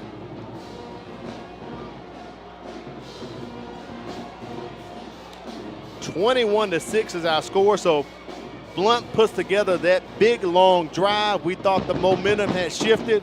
And Corey, on the kickoff, a great return from Dylan Jackson up to about the 49. And from there, Vigor takes it on in to cap off a great first half for the Wolves, putting 21 points on the board. Well, you look at what they averaged 1 year ago, averaging 34.8 points per game. They're definitely on pace to go ahead and surpass that tonight. And you look at what they gave up last season, 5.9 points per game, and they've only given up 6 thus far. So they're still on pace to be right where they want to be defensively and offensively. But that was a huge 2-minute drive for the Wolfpack. And it was a great drive by the Matty T. Blount Leopards as well, getting 6 on the board. But I know they didn't want to give up that 7 or 8 right here before the half. Did not want to do that. Zion Adams kind of slips off the tee right here. Take a look at it, Corey. That's me right there on hole number 8 at Spring Hill. When you get your driver out and you're trying to lay into it, and that's what happens. That's what happens. No, I'm sorry, hole number 9. Number 8 is a par 3. Am I correct, Matt? That's a par 3 at Spring Hill. No, number 9 is a 4 coming down the hill. I've done that many times, buddy. So it's okay, Zion. Just tee it back up. We'll give you a mulligan. Do it again, buddy.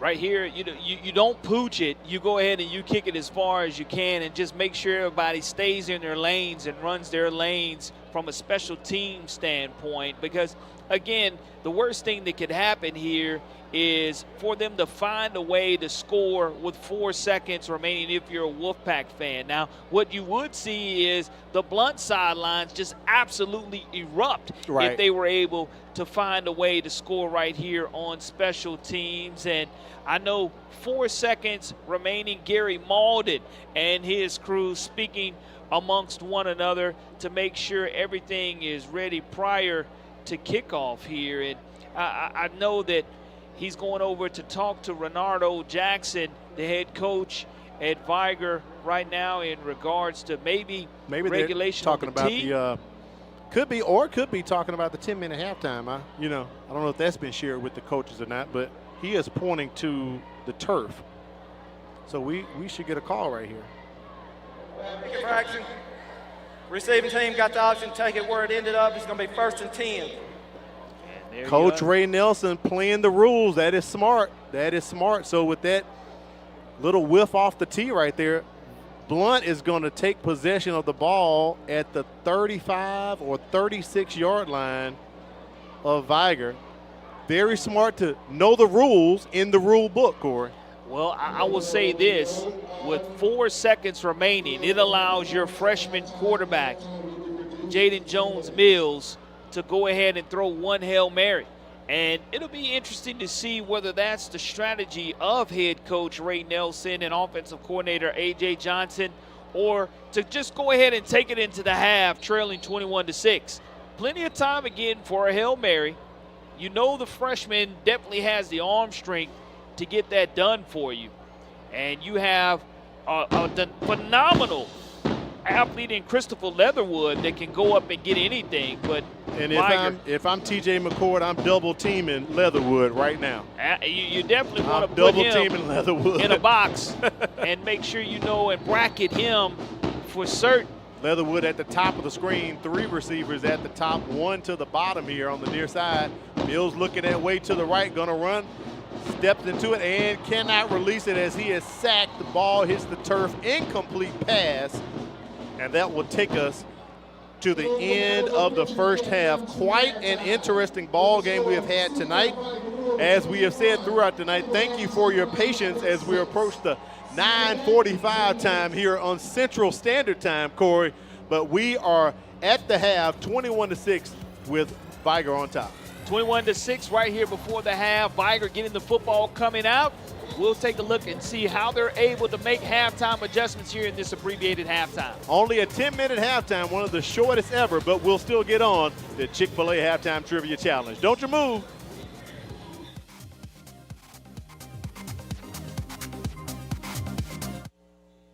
Do you feel alone, overwhelmed, or helpless? There's hope. There's hope. Call or text 988. You don't have to face your crisis alone. If you need a safe space to talk with a trusted adult for support, reach out to your school counselor. Do you need help to make it through everyday struggles? Do you need someone to talk to? Call or text 988. Your social emotional wellness is worth it. Remember, there's hope, there's help. Get ready for a night of music, rhythm, and school spirit at the Mobile County Public Schools. Fans of the Bay, a marching exhibition like no other. Witness all 12 MCPSS high school marching bands take the field in one spectacular show. Join us at Davidson High School Stadium, Tuesday, August 26th at 6 p.m. Just $10 admission, includes parking. Kids 10 and under get in free. Get your tickets now at GoFan. We'll see you there. What's the matter, baby? You're not feeling good? School-aged children are at a higher risk of getting and spreading germs and viruses. To help protect the spread, students are encouraged to stay home when sick. Parents, it's important for your child to remain at home at least 24 hours after they no longer have a fever of 100 degrees or higher without the use of medications. Please help us maintain a healthy learning environment. Looking for unforgettable food and flawless service for your next event? Woodyard Catering is Mobile's top choice for personal chefs and customized catering. From weddings and baby showers to funerals and private dinners, we bring delicious, handcrafted dishes made with the freshest ingredients. Reliable, friendly, full of flavor. Whatever the occasion, we serve it with care. Call Woodyard Catering today, because every event deserves a taste of excellence.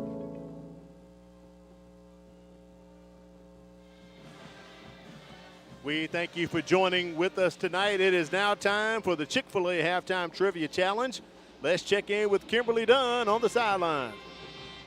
Al, you gave me the challenge of finding someone quickly, and I found, I think, the cutest trivia challenge participant that I could find.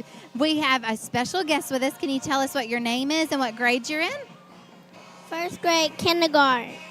First grade, my name is Carrington. Oh, I love that name. That's a beautiful name. Are you ready to do the Chick-fil-A Halftime Trivia Challenge with us? Yeah.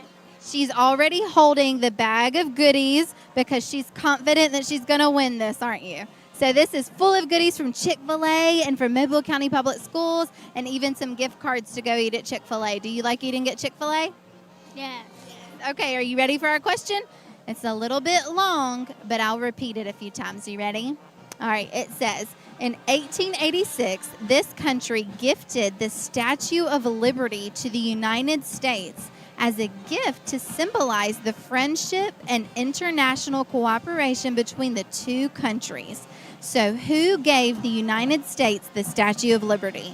Was it Mexico, France, England, or Canada? What do you think? France! France, good job! Look at you. Now you get to bring home this bag of Chick-fil-A goodies. You want to wave at everybody and say hi? Everybody have a good night. And there's another great winner with the Chick-fil-A Halftime Trivia Challenge. I like that Kimberly took the pressure and went and got a spectator just like that, Corey. Quick, fast, in a hurry, and this 10-minute abbreviated halftime. Yes. The band's still playing from the stands. I love so it. We're able to enjoy hearing them as well. All right, let's take a look at the Alabama Sports Writers Association preseason top 10 polls. We have a few local teams that are inside of these polls. In the 5A poll, last year's championship game runner-up Moody claims the top spot with guess who? The Vigor Wolves right behind them at number 2, picking up 2 first-place votes for Vigor. Corey, I have to tell you this. In the past 10 years, Vigor has been in the preseason ranking 7 out of 10 seasons. That is huge for this program. The defending 5A champs, Catholic Montgomery, sitting at number 3. And look at the Williamson Lions mid-pack at number 5. Will be there next week in the jungle as they open up their new stadium against Wayne County, Mississippi. I love the fact that I love it. Both of these teams from the same region, we saw them both come in undefeated in a historic game that was huge that last had year. over 13,000 people here, lad, to see those two teams battle. But 5 and 8, I guarantee they won't finish at the end of the year 5th and 8th in the polls. They may be right. 1-2 after it's all said and done with. Also, big ups to Citronelle. They got some votes outside the top 10. Let's go to the 6A poll. Defending champions, the Parker Thundering Herd, start the season atop the poll here with their opponent from last year's championship game, runner-up Saraland, beginning the year at number 3. The Toros from Spanish Fort are ranked number 10. Outside the top 10, picking up 10 votes, is St. Paul's. Great game last night with Saraland and Jackson. Also, Thursday night, Spanish Fort put it on Fairhope, Corey. On the hill, were able to come up with a huge win. Saraland doing Saraland things, going on the road, ending Jackson's home game winning streak. Yeah, that was big. That will be a big-time matchup for any opponent in 6A region. One, we've called it the SEC West in the past. Nothing has changed there. All right, and in the 7A poll, lastly, another defending champ atop the poll here. The Thompson Warriors hold the number 1 spot, and the loser of last year's championship game, Central Phoenix City, is number 2. Sitting at number 6 right there, your MGM Vikings with their highest ever preseason ranking and their 3rd year in a row being ranked in the preseason. Corey LeBounty, what is Zach Golson doing in Sims? Just has a lot of magic working in that Sims community at 9-2. They're looking to have an opportunity to bounce back from a disappointing first-round loss at home in the playoffs. They have tasted and seen what it takes to make it to the semifinals in 7A, the furthest we've had anybody in 7A since McGill-Tulane was a 7A from this region. But look for Mary G. Montgomery and some other surprise squads. Big win for Baker last night. That's right. Even though it was non-region, still some great competition in 7A Region 1. Big win for Daphne last night. Absolutely. Over McGill as well. Right now, let's take a look at the Blount Leopard schedule. And, man, this is a quite interesting schedule. I'm going to call it on the road again. The Leopards only have 4 home games this season. After they host Saraland next week, Corey, they don't have another home game until October 10th against McGill-Tulane. So the schedule maker is not really in favor of the Leopards this season. Yeah, on the road again, the Road Warriors. That's why it's so important to stay healthy. But we've talked about 6A Region 1. And again, for the Blount Leopards and Coach Ray Nelson, having an experienced offensive line and finding momentum in this game is going to be huge moving forward to take on powerhouse and perennial state championship contender Saraland Spartans next week. That is a big ball game for Blount. We're going to have Blount and Murphy the week after that here at Ladd Stadium. So we're coming to Maysville tonight, next week, and the following week, Corey LeBounty. So get yourself ready for that. But there's a look right there at the Blount Leopard schedule. We'll get Vigor's schedule up for you momentarily. We're going to take a quick break. Oh, no, here it is. Vigor's right here next week. Big ball game for them as they go to Tuscaloosa County. They're going up the road, Coach Jackson, and that's an interesting game. September 5th, the return of Renato Jackson to the Snake Pit. Yeah, returning to LaFleur, and it may be renamed, not the Snake Pit. I was talking to Coach Perry. He was coming up with some creative marketing ideas, and you look at Vigor, again, making it to the semifinals 1 year ago and having a healthy Sammy Dunn and a healthy Dylan Jackson. That's huge for this Wolfpack. And somebody's name we have not called tonight for the Wolfpack is Garrett Holcomb. We sure haven't called Holcomb's name a lot tonight. And that's something to keep an eye on from a health standpoint. We'll take a break and come back and give you first half stats right here from the Blount Vigor matchup. It's the Battle of Pritchard. Did you know that missing 2 days of school per month has a negative effect on student achievement? And that chronic absenteeism is negatively impacting 1 out of every 10 Alabama students. Studies show students who are chronically absent are more likely to drop out of school. For every 1 day your child is absent from school, it takes 3 days for them to catch up. So if I am not sick, make sure I'm at school, because missing school means missing out. If you look at the numbers, Mobile County Public Schools is making great strides. With more than 53,000 students, 7,000 employees, and 90 schools, we are consistently increasing our 4-year graduation rate and our first-class pre-K program. We continue to strive for national recognition and continue to prepare our students for the global workforce. And we do all of this with one goal in mind, to equip and empower college and career-ready graduates. Mobile County Public Schools. We're learning today, leading tomorrow. Your experience is valuable, and now it pays. Have you taught at a private school, another district, or even retired from teaching? Mobile County Public Schools is now offering higher pay for your previous experience. That means you can step into the classroom at a higher pay level because your experience matters. Don't let your hard work go unrecognized. Apply today and start earning what you've worked for. Visit mcpss.com/job opportunities for more information. Do you have a student who would benefit from a more flexible learning schedule? The MCPSS Academy of Virtual Learning was created for you. It's reimagining education for independent, motivated, responsible learners in grades 6 through 12. Students can take regular, honors, AP, or dual enrollment courses all at their own pace. And virtual learning doesn't mean isolation. Our teachers know their students and frequently work with them one-on-one. Are you ready to learn your way? Visit our website, mcpssvirtuallearning.com. So I wasn't ready for my math test. Didn't know that it was going to come to this. I mean, it was just a phone call so I could get out of testing. Threatening harm to a school, even as a prank, is a crime.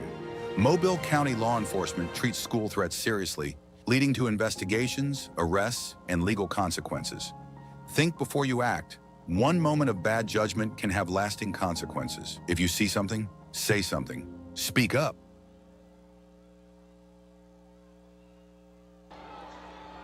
Wrapping up halftime here at the Battle of Pritchett Blount versus Vigor at Lab People Stadium. Time to get up first half stats. Let's dig into the numbers and see what took place. It took a while, but we finally got around to it.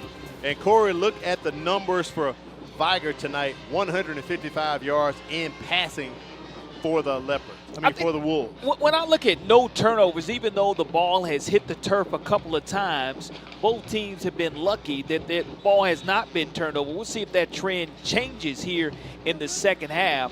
Also, we haven't had a lot of penalties. I think maybe only 5 flags at the most were thrown there in the first half, but the passing there by Vigor has led to them having this 21-6 lead, and the score right before the half, that was huge for Vigor. And again, receiving this football coming out, it'll be big time for Blount to come away with a 4 and out or some type of stop and score offensively, and Vigor trying to put the nail in the coffin early here to start the second half. No turnovers for either team during the first half. Corey, let's revisit your checklist right now and see if these teams are living up to what you predicted they should do. Yeah, Leopards cannot spot points early, which they did. They gave up 32 points per game 1 year ago, and Blount trailed 13-0 early, but was able to answer late here in the second quarter to get on the board. Eliminate long down and distance. We've seen a lot of long down and distances for the Leopards, but they were able to put together 5 or 6 first downs on that scoring drive, which was a great rhythm, run and pass on that scoring drive that they did have. Touchdowns, not turnovers. They have not turned the ball over. They've only scored that 1 touchdown. That's going to be the critical key here in the second half, putting points on the board if you get in the red zone area. For Vigor, play with poise. We've seen them be poised so far. No unsportsmanlike conduct penalties. Not a lot of penalties altogether. Defensive dominance. Only 6 points given up. They gave up 5.8 points per game 1 year ago. And staying healthy, you have to look at Holcomb not playing so far tonight. That's huge for the Wolfpack so far. Moving forward in the season, you want to make sure you do have a healthy wide receiver. Well, they have spread the ball around a lot tonight. Zy Wilson's brought a couple in. Jackson also, we got a chance to mention Donovan Padgett as well a few times, even Skylar Robertson hauled in the past. So they have, as I said, the elusive receivers for Dunn to get the ball too, so they can overcome that deficiency with Holcomb not really getting any catches here tonight. Again, Coach Nelson stresses just play the next play, and his team is not going to quit because, again, this is a more seasoned squad than we saw 1 year ago, and having 22 seniors on the roster will allow you to do that. And you look at the special teams being a difference for both of these squads. Vigor had to go for 2 on their latest score. Blount didn't have an opportunity to convert. That's why they only have 6 points on the board. But again, this is the battle of Pritchard, and anything goes. It's a full 4 quarters of football in this rivalry, and I mentioned, I can't stress it enough, how important this first drive of the second half is for both of these squads. Very huge, very huge. Is 3 the lucky number for Vigor, Corey? In the history of the Battle of Pritchard, the game has been played 3 times on a Thursday. Vigor won all 3 games. 3 times on Halloween.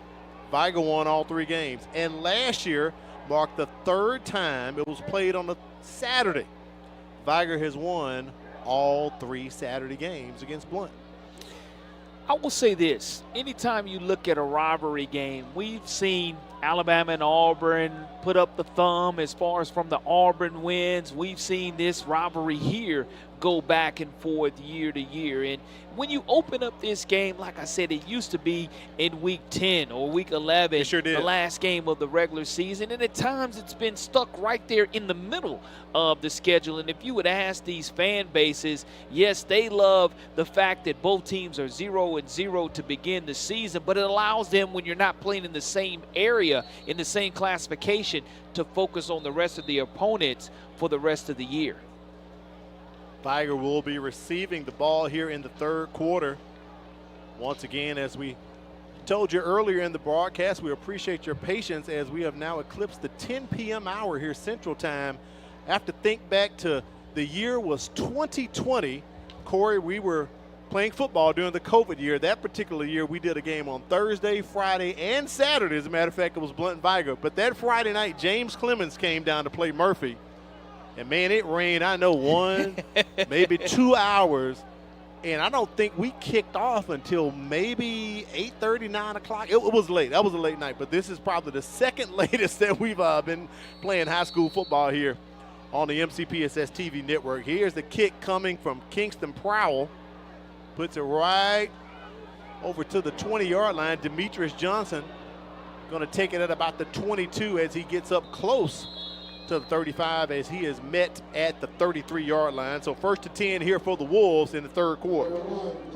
Defensive coordinators G.T. Tolbert and Rashad Johnson talking to their teams at halftime. And because we did have the abbreviated 10-minute halftime, not the normal 20 minutes, both teams decided to leave the sidelines and go back to the locker room area. So it'll be interesting to see here what strategies were conveyed and whether Vigor goes for the jugular early here on this one-on-one single coverage on the wide receivers. No help over the top, one-on-one, and we'll see if the one-on-one matchups are able to be utilized.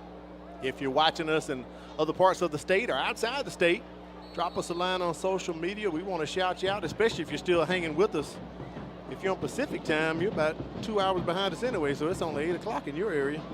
Right up the middle goes Johnson to the 45, maybe the 46-yard line. That's a 1st down for Vigor. Elijah Smith makes the stop for the Leopards, but not before a huge gashing gain by Demetrius Johnson that takes Vigor right up to the 45-yard line. 12-yard pickup for Johnson. He was the Wolves' leading rusher last season. Did a very good job. Quick pass from Sammy Dunn over to Zy Wilson on that screen they set up, and just that quick 2 plays, Vigor is in Blount territory. And Zy Wilson probably had 3 or 4 catches in the first half. Leaves off right where he was in the first half. Great timing, ball out, quick release. You can see the quick release of Dunn finding his wide receiver, and Dunn back in the shotgun, ready for more. 12-yard pass to Wilson. Trip receivers to the top. Back to the running wheel they go. Johnson breaking tackles as he gets past the 40-yard line up to the 39. Ryan Williams, the 6'1", 200-pound senior will linebacker, had him wrapped up in the backfield, just wasn't able to complete the tackle, and it allowed Vigor to pick up 4 more yards, 2nd and 6 for the Wolfpack.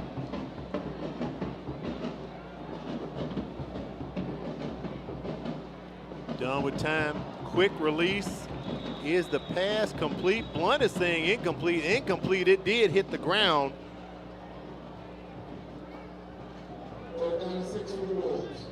Brings up 3rd and 6. That pass intended for Skylar Robertson.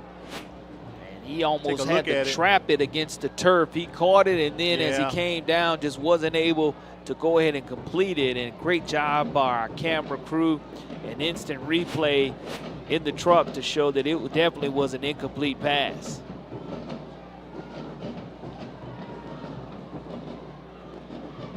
Dunn in the gun, waiting for the snap.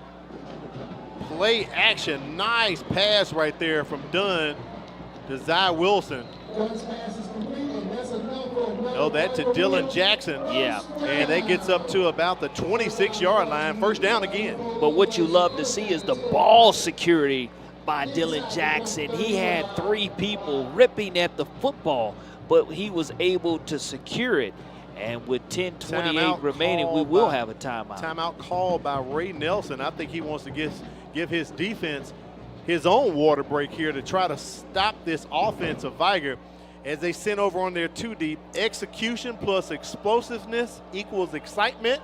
And we've had a lot of that tonight here from this Wolves offense, Corey. Well, we talked about it after the opening kickoff here in the 2nd half. How were the Leopards going to respond? And so far, Vigor has put together a 5-play drive and are knocking at the red zone territory of the Leopards. And that's a great timeout in order to sit there and, as a head coach and your defensive coordinators, Tolbert and Johnson, to talk to the guys to let them know, look, you know, we have to find a way to get a stop right here and to dig in defensively and not allow the Wolfpack to put 6 more points on the board. All right, Corey. As I said, I'm getting up in age. So at 10:28, Blount called a timeout. So they have 2 remaining. It is 2 on the board. So Bruce, you need to take one of those off there on the little widget on the screen. They have 2 timeouts left. As there was a little confusion there as to how many timeouts Vigor had in the first half. I was totally confused there late this second quarter rather.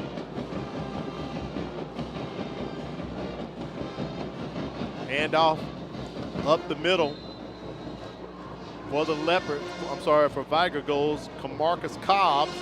Picks up a couple, maybe 2 or 3. Takes Vigor to 2nd down.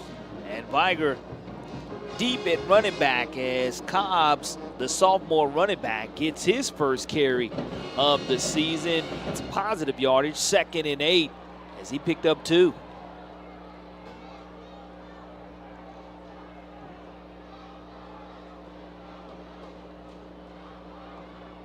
Done with time. He's going to run it. Has plenty of room.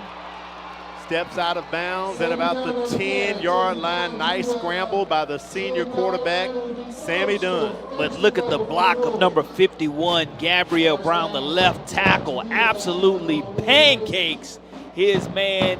And just a great job by Dunn, realizing that his offensive linemen held their blocks down the field. Gets it to the red zone area. We do have an officials timeout right here. As Gary Malden comes to the sideline, talks to Renato Jackson and heads to the other side. Samuel Pettaway up in Seattle, Washington tuning in to us tonight as well. So we definitely appreciate that. And Tavares Durgan. Tavares, we appreciate it, out in Killeen, Texas. You know, everything's big in Texas, Corey. Everything's bigger in Texas. Everything's big in Texas. Also, Reverend Charles Jackson Jr. over in Daphne, Alabama. Now, he's in the state, and he's in our viewing area, and we appreciate him watching over there across the pond. And Dylan Jackson back in at quarterback. Sure is. They hand off to Donovan Paget He's pretty much upended for no gain right at the 10, so it'll remain 2nd and goal here for the Wolves. Aaron Bassel comes up and makes a big-time tackle for the Leopards, and that's the type of intensity you want to see defensively. But 2nd and goal to go for the Wolfpack. No gain there is exactly what the Leopards need to see here. Vigor, 4-down territory. I know that so far they've had success on their kickoffs, but here they want to put up 6 and not 3. Jackson still in at quarterback.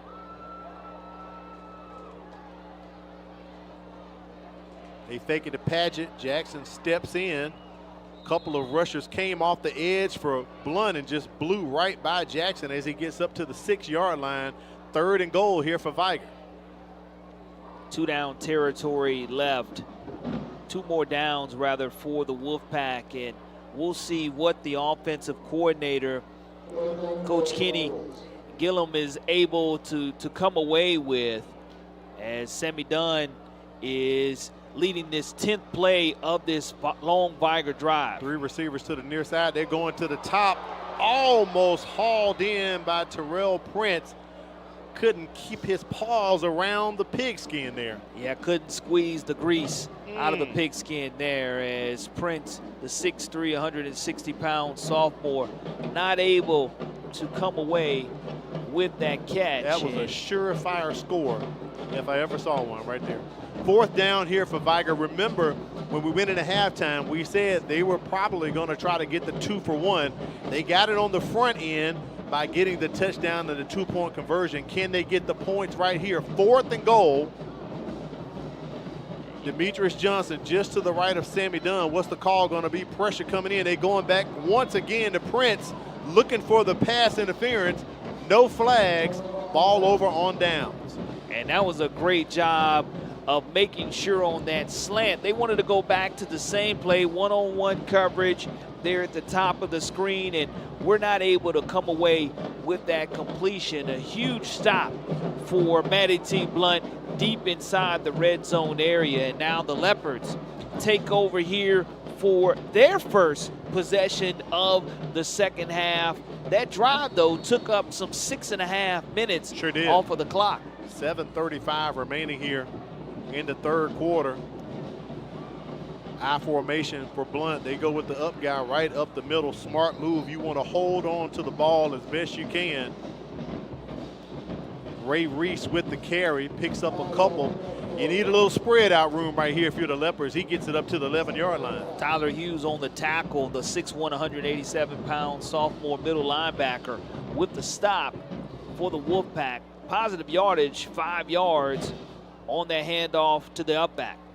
This time they go to Johnson, Kevon Johnson, and he's met right there at the line of scrimmage. Cam Williams in on the tackle as well. That's the MGM transfer who comes over here to play with this Wolfpack squad. Johnson, positive yardage, falling forward, 3rd and 4.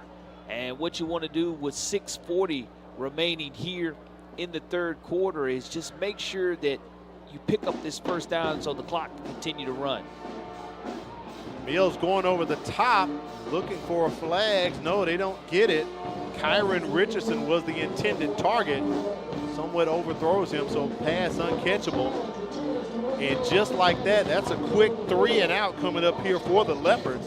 They'll have to bring on the special team squad here. Official timeout on the play as Gary Malden signals timeout. We're at 6:17. Maybe this could be the observation of the Heat timeout.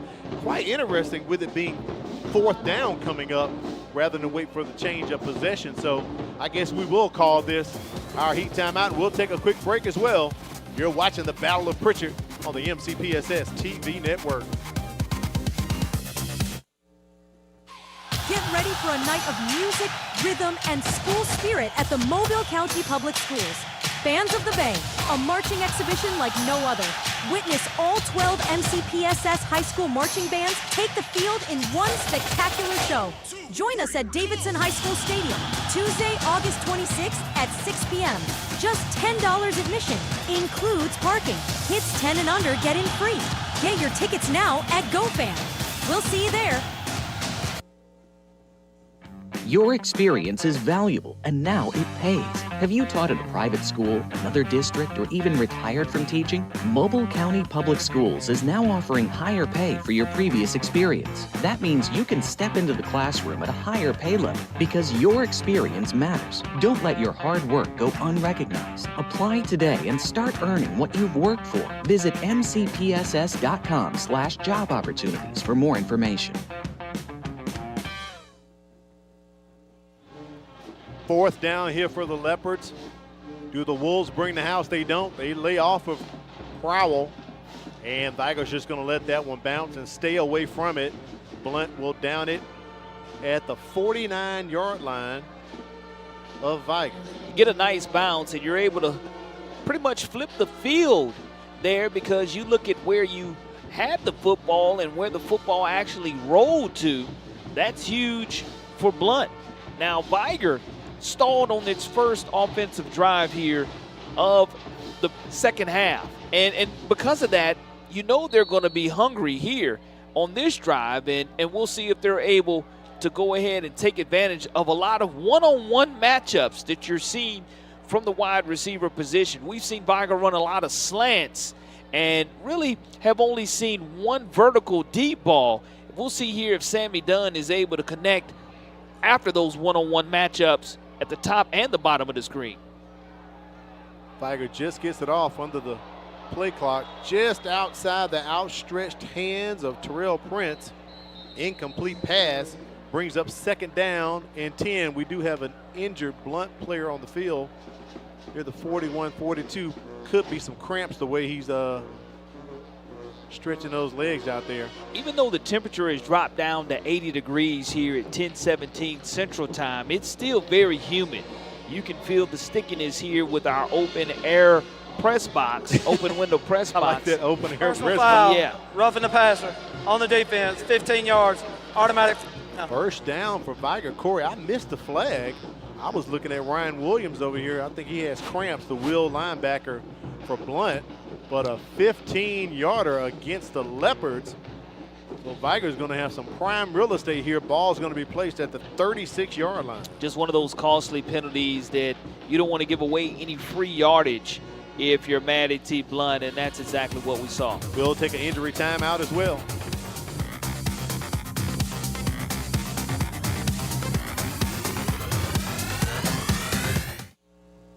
So I wasn't ready for my math test. Didn't know that it was going to come to this. I mean, it was just a phone call so I could get out of testing. Threatening harm to a school, even as a prank, is a crime. Mobile County law enforcement treats school threats seriously, leading to investigations, arrests, and legal consequences. Think before you act. One moment of bad judgment can have lasting consequences. If you see something, say something. Speak up. First and 10 with the ball on the 35-yard line of Blount. It is the offense of Vigor High School. Senior Sammy Dunn, Army commit, talking to his lineman. Out of that heat timeout. Or as I heard last night, Corey, hydration break. Heard that on those national telecasts. Demetrius Johnson at the 20 inside the red zone. Nice run right there by the running back for the Wolfpack. Gets to the third level of this Matty T. Blount defense where the star linebacker Cam Lang has to ultimately make that tackle. The 5'9", 154-pound senior saves a touchdown there, but you do see that old dirty rag come out there on the field tonight. I think we're coming back. Holding against Vigor. That's a spot foul, so I don't know if we can spot it. Great run by Johnson. So they're going to bring it back to the 36-yard line. It'll be 1st and 9.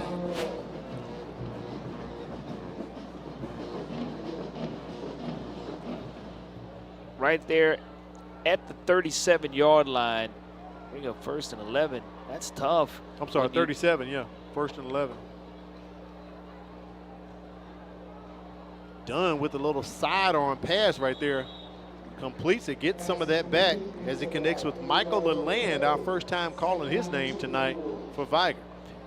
And you see the sidearm motion of Sammy Dunn, that quick release, and you see Patrick Mahomes in the NFL has that sidearm ability and capability as well. And that's what training with QB Country will allow you to pick up on. And Sammy Dunn's one working tremendously hard after that season-ending injury to get back healthy. And I guarantee, folks, Sammy Dunn, having thrown for over 880 yards before he's injured, is looking for a man on a mission. Hand off to Johnson. Nice carry by him, picks up the first down, gets close to the red zone once again, up to the 22-yard line. Vigor once again in Blount territory, trying to hit the end zone. Unable to capitalize on the last offensive series.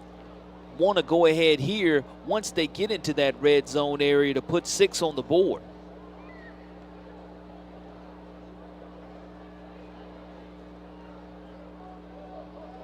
Dunn taking his time. Looks to the left, airs it out, just past the outstretched hands of the receiver. And coming up with the cramp is Dylan Jackson. And Chris Leatherwood goes over there to assist him, says, get down, get down, get down. And Sammy Dunn comes up a little walking gingerly as well. So you have great sportsmanship right there. Absolutely. That's the respect. That's right. That you see here. Unity in the community as well. I mean, Leatherwood immediately recognized that position that Dylan Jackson went into. So injury timeout right here as they deal with the cramps. Something you said, Corey, the humidity somewhat down, but we're still a bit warm out here at the stadium, as you call our open air press box. I like that term, buddy. It definitely is open air. And, you know, again, 2 weather delays tonight. We had one prior to kickoff and one in the opening drive by the Vigor Wolves where they were at the 1-yard line getting ready to punch it in, and we had a 30-minute lightning delay. But you love to see the young man bounce up, and Coach Renardo Jackson clapping him up, encouraging Dylan, and you expect to see a lot of this, not just in this game, but throughout the entire state of Alabama. That's why they do utilize those heat timeouts during this first month of the season. And they will be awarding a Battle of Pritchard trophy after the ball game. They'll recognize offensive and defensive players of the game as well. So it is a lot wrapped up into this ball game for the city of Pritchard and both of these schools' historic programs that we're so privileged to have in the school system and to carry on the network for you here tonight. Zy Wilson in motion. They go with the jet sweep, almost taken down by the Leopards. As he is, are they going to say he's down right Yeah, there? they say his knee touched the ground. Must have, yeah. But I want to go back to what Chris Leatherwood did on that play, to where he was able to help Dylan Jackson. I mean, those are opposing teammates going one-on-one in their battles, and you see number 1, Christopher Leatherwood, the senior cornerback, 148 senior for Blount.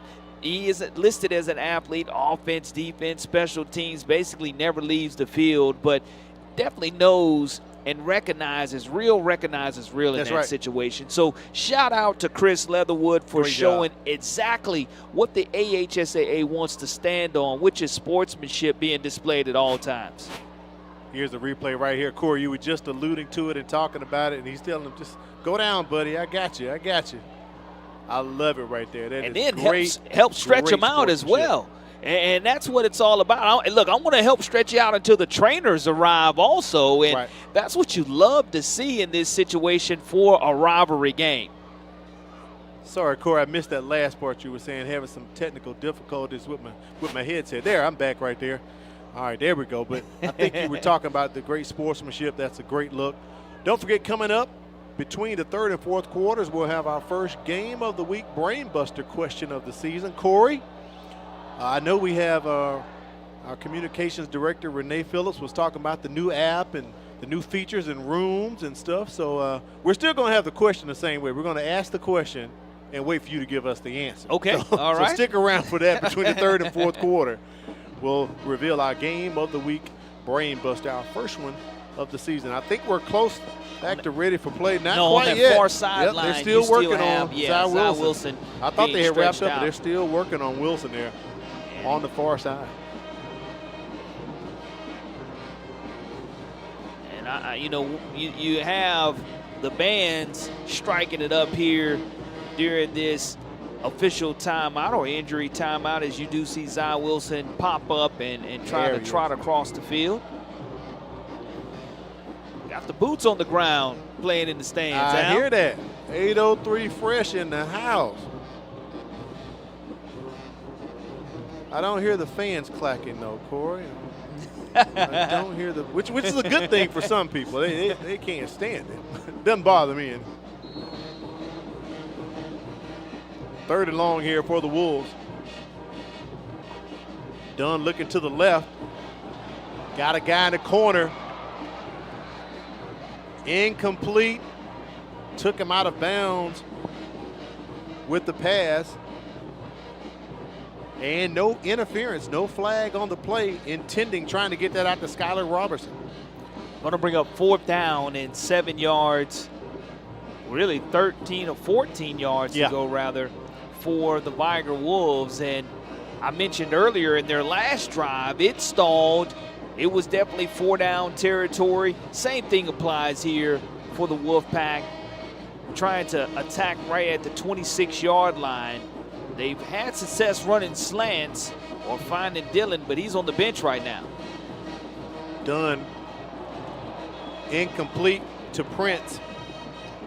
And just like that, ball over on downs once again. So Vigor comes up empty-handed with both of their third quarter possessions here, starting the second half of the game, but definitely used a lot of time off the clock with both of those possessions that Vigor had here in the third quarter. 34 seconds remaining as Blount is going to take possession of this ball at the 26-yard line. A 6-play drive comes up empty for the Wolfpack, who are leading 21-6 as we're getting ready to conclude the third quarter here. The Leopards just need to make sure they value the football and put together a great drive like they did in the second quarter. Quick pass right there from Jaden Mills. Gets it out to his receiver, Darius Brown, and that should be the last play of the third quarter as we're going to tick down to 0 and put up our game of the week Brain Buster question, our first one of the season. And we'll get it up here for you as we get ready to switch over from third to the fourth quarter. Ray Nelson is going into his third season with the Leopards, and they have missed the playoffs the past 2 years.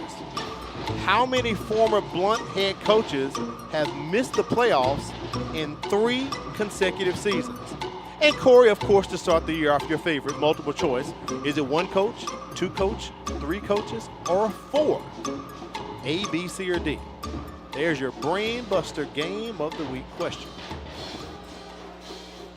We'll reveal the answer coming up here shortly inside of the fourth quarter with our score 21-6. Last year the score was 38-6. And as I said earlier, in the past 5 games, Vigor has only allowed Blount 25 points. Yeah, trying to put one on the finger for the Wolfpack, just 12 minutes away from being able to start the season with a huge win over your rivalry. But those at home who did see the Brain Buster question, whether you're on YouTube or Facebook, go ahead and chime in. It's multiple choice, A, B, C, or D. Especially Corey, it those is not time to phone or so what do you call it? Link up with a friend, bro. What you doing, bro? Look, we're trying to find out where people are watching from so they can help out. I like that move, LeBounty. I like that move right there. See, I'm gonna use the technology that I have, brother. Absolutely. That's a good move. Pass incomplete. Third down coming up here for the Leopards.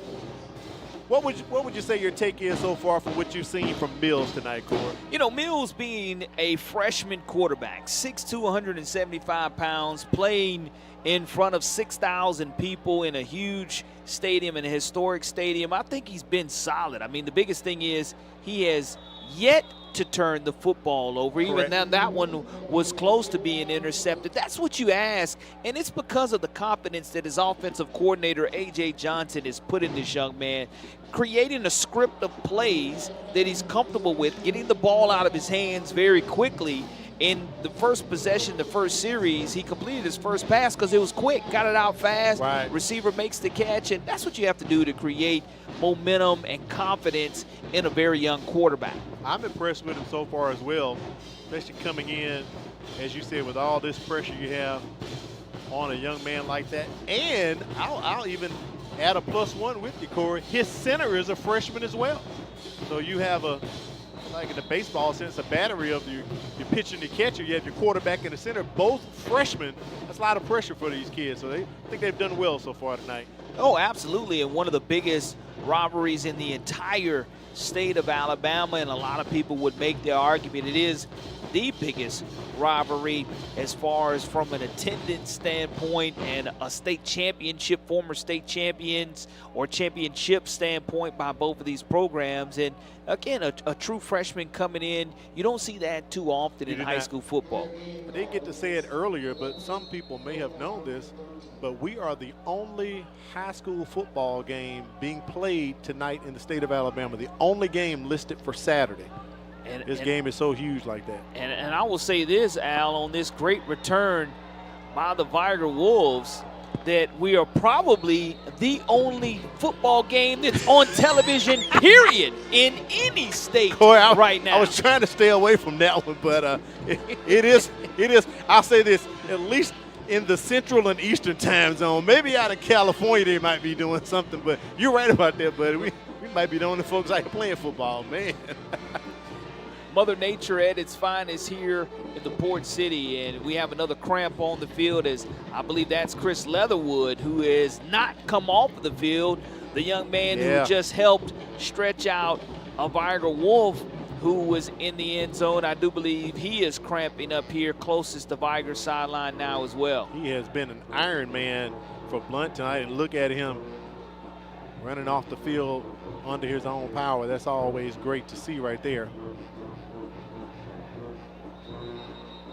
But I will definitely tip the hat to our superintendent, Mr. Threadgill, for making that call to go with that 10-minute halftime, Corey. I think that was a real wise move tonight. I mean, you want to get people home in a timely manner or as fast as possible. I know on Thursday night, Spanish Fort and Fairhope, it did not end till about 10:20. So this one definitely will go a little bit longer as we're just starting the fourth quarter. But here it is, Matty T. Blount having an opportunity here to really bow up on defense and come away with a stop as Vigor's offense has sputtered in his first couple of series. And off to Demetrius Johnson. Look at him go north and south. Great run from Johnson as he took that from the 43 all the way up to the 27-yard line. Big run right there from the Wolfpack. Hat on a hat, great lead block there for Vigor, and what you start to see is a lot of arm tackles start taking place by the Blount Leopards, who have been on the field pretty much the entire second half. Vigor will put together 5 and 7 and 6-play drives, which puts Matty T. Blount's defense on the field for a prolonged period of time, and you get a little bit tired and you start to see those arm tackles take place. Mike linebacker for Blount, Ryan Williams, a bit disgusted. I believe he caught a quick cramp. He'll have to come off of one play as well. Here's another little nugget for you, Al, is our good friend Douglas July Jr. says Leatherwood, the defending 6A 400-meter champion in track. So that just lets you know the type of speed that he does have, and that's why he's on the field as that athlete there for the Blount Leopards, playing offense, defensive, and special teams. Another run from Johnson, but he's going to get caught up in the Leopard trap right there. No gain on the play. Leatherwood not back out on the field quite yet for the Leopards. Second down and 10 coming up, no gain there. clock continues to run as it's down to 9:20 with Vigor leading 21-6 in this battle of Pritchard.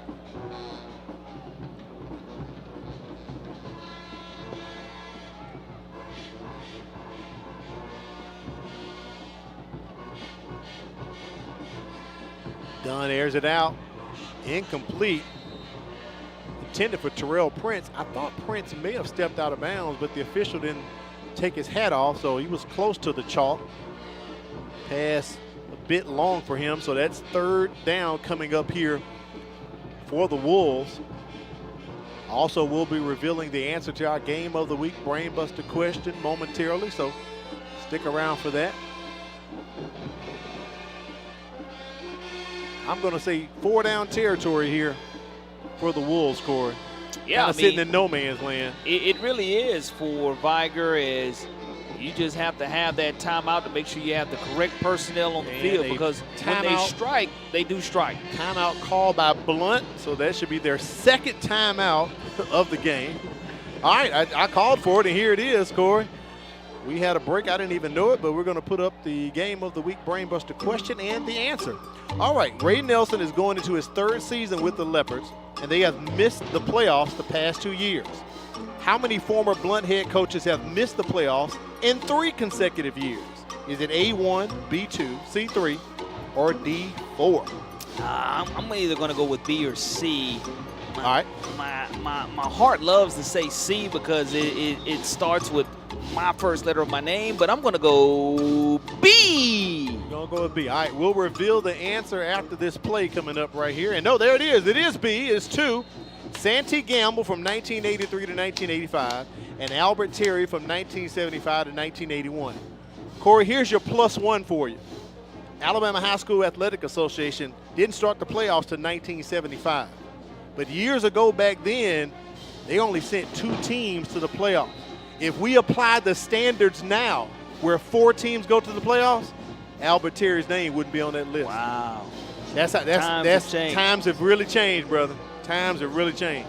We see classification change in this state every 2 years, and this is a reclassification year this is getting ready to occur as of in the spring, rather. But I will say this: when you look at this Vigor team continuing to just push forward, as you'd like to see Zy Wilson back in the game, making those catches, coming back from those cramps. Close to the first down. Trying to get in that red zone area. Yep, he is close, and a couple of Leopards are down right now. And they do pick up the first down, I believe, but the training staff on the field, another Leopard player cramping up as his teammates come to his side. I gotta say, man, the Encore trainer is earning his check tonight. Yeah, that's what you normally see in the first 2 or 3 weeks. As I've been watching high school football for the last couple of days on Thursday and Friday night, and throughout multiple broadcasts, not just here in the dirty South, you see it across the country where cramps and conditioning come into play, and that's what you really start seeing in the first 3 weeks. But again, I will say this: last night in Sylacauga, Alabama, we saw an official to go down and have a heart attack on the field. And one of his fellow officials was able to conduct CPR and resuscitate him on the field. And, you know, that's just, officials often go overlooked and overthought in the game, and we have a shortage of officials in the state of Alabama. But kudos to that officiating crew and that particular official who did save the life of his partner there on the field last night in Sylacauga, Alabama. So not enough for the first down. Ball changes over on downs. I thought he had enough, so it's going to be 1st and 10 for the Leopards after that run right there. They pick up a couple. Second down here coming up for Blount. Under 7 minutes remaining, 21-6 our score. Jaden Mills, the freshman quarterback, airing it out. Puts the air underneath it, and it is complete. Ball is hauled in by Kyron Richardson. Senior wide receiver with the longest gain of the night as far as from a passing standpoint, and that's where you just hang your hat on this tremendous freshman, Jaden Jones Mills, who will have a bright future here in the purple and white of Mattie T. Blount High School. And Vigor calls timeout. And you also still have your under 6 timeout as well, as 6:25 is remaining here in the fourth quarter.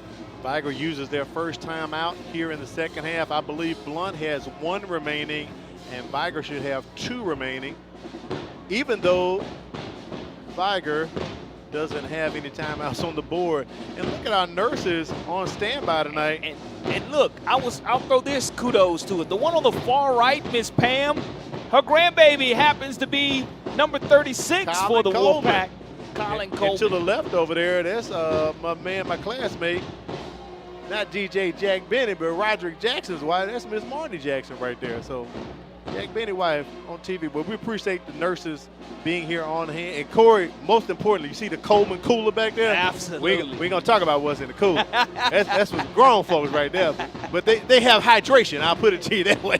Important to stay hydrated in all the heat that we are seeing here, as we've had a lot of crime. A great look there. Good shot of A.J. Johnson. A.J. Johnson, your former Blount Leopard offensive coordinator there. And again, this offense 1 year ago averaged 10.2 points per game. And even though they only have 6 on the board now, you're looking at a great drive and a great throw by the young man, Jaden Jones-Mills, who, again, has a bright future. Nice throw right there. Nice throw right there by Mills.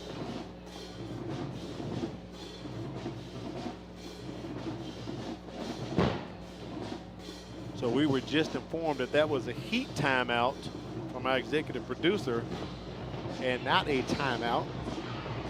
I thought that's what I saw signaled on the field, Corey, but hey, we'll see. We had a few mysterious timeouts in the first half. Yes, we did. Put it like that. But we do know it is 1st and 10 from the 49-yard line of Vigor. Mills with time. Back to Richardson once again.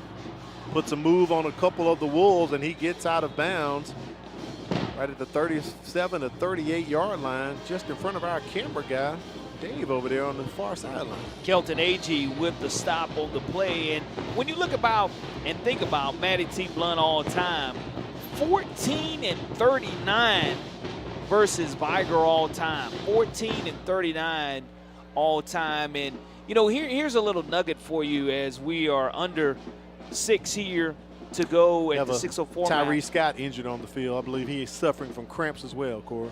Mattie T. Blount, all time since 2000, 3 and 63. Since 2000, when scoring less than 10 points, 3 and 63. And those are the type of numbers when you look at it. Vigor, on the flip side, 109 and 5 since 2000 when allowing 10 or less. Yeah. So they're trying to go to 110 and 5 since 2000 in 25 years when allowing less than 10 points in a game. Having 110 wins. 1st and 10 from the 38. Brown goes into motion. They get it to him, setting the screen up. Nice block right there by the left tackle. He picks up about 3 or 4 and a flag on the play. And that's a great tackle. Roughing the passer is going to be called against Vigor. Defensive end Cameron Williams, 6'1", 260-pound junior with that stop.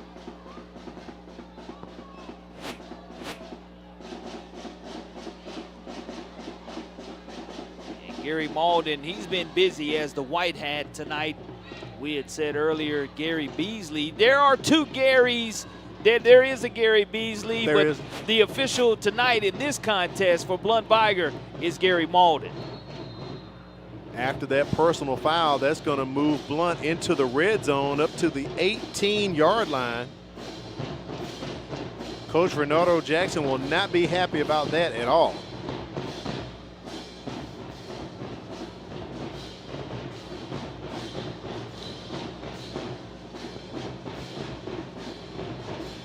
Mills trying to connect with Leatherwood, knocked down by the Vigor defense. I love the hands right there by the DB. I think that's going to be Miguel Wilson, the 5'10", 170-pound junior with that deflection. Again, Kentucky, Memphis, South Alabama, UAB, Troy, all showing love for this young man, 5'10", 170-pound junior. Last year, finished up the season strong with 2 interceptions in the postseason.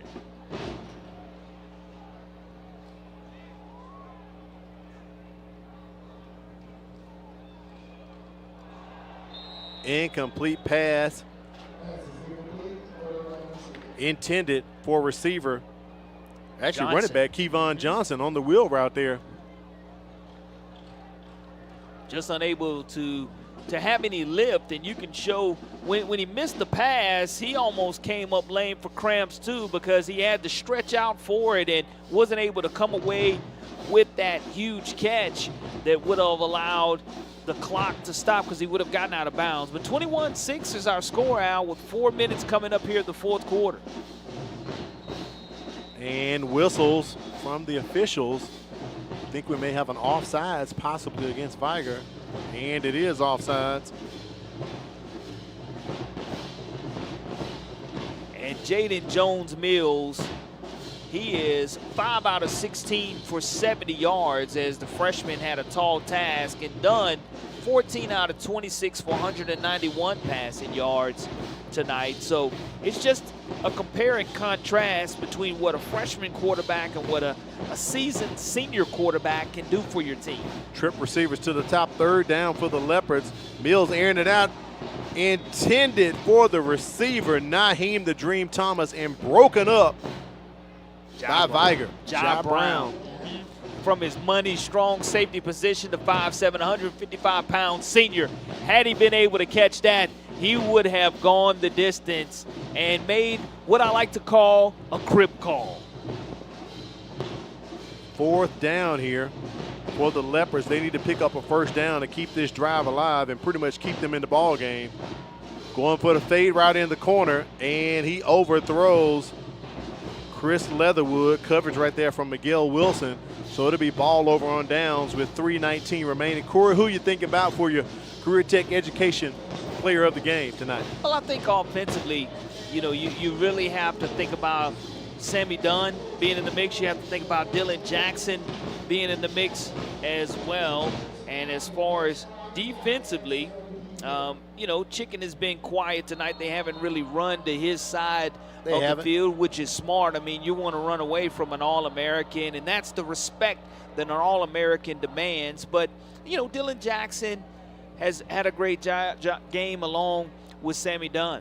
I do say I like that how Coach Jackson I'm not going to say it's an exact platoon of the 2 quarterbacks tonight, but he has put Jackson in at opportune times to, if you want to say, keep the drives going for Vigor tonight, and then he'll come right back to Sammy Dunn. But I like Dunn for the most part.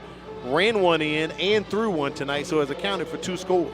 Yep, and that's important when you start looking at the confidence moving forward as Vigor goes on the road next week and is at Tuscaloosa County, where you look at Blount hosting the Saraland Spartans. So not easy task there for either one of these teams next week, going on the road to Tuscaloosa County or playing the Saraland Spartans. Blount hosting Saraland next week. And off to Johnson as he's trying to plow forward. As we approach 2 minutes remaining here in the ball game. Quite a long night for not ourselves, but the crew as well, Corey. They came down Friday to set up, and they're going to have to break down tonight. So big ups to our MCPSS TV crew for hanging in there as well. And for you hanging in to watch as I see a lot of the Vigor Wolves faithful headed to the car.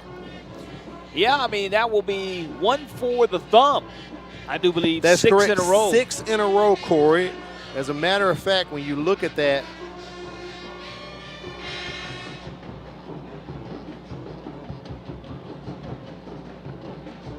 the most I believe Vigor has run off against Blount was 12 in a row. I have to check my notes on that one, but this would be 6 in a row. And let's take a look at our Career Tech Education player of the game. We'll get it put up for you. And no surprise there, Corey. Quarterback Sammy Dunn. I think he put in some good work tonight. He executed in some very good spots, accounted for 2 scores. ran one in and threw a very beautiful 2-point conversion to Dylan Jackson as well toward the end of the second quarter. Again, Sammy Dunn coming off just playing 5 games a year ago. Last year was his first year at Vigor High School, coming from Bayside Academy, getting adjusted and acclimated, and then he had a wrist injury. He was 52 out of 89 for 871 yards, 14 touchdowns, and only 1 interception prior to going out and having that season-ending wrist surgery. But this young man is verbally committed to go to Army and to be at a prestigious academy like Army and to play football there. You know, you just wish him the best and staying healthy for the duration of the season. But kudos to him, and you just love to see both of these teams walk away from this game relatively healthy. That is true. And besides cramps, you know, we didn't see any major injuries. Did not. That run right there by Camarcus Cobbs, and that's going to wrap it up as Vigor's going to get the win. That is 6 in a row, 21-6.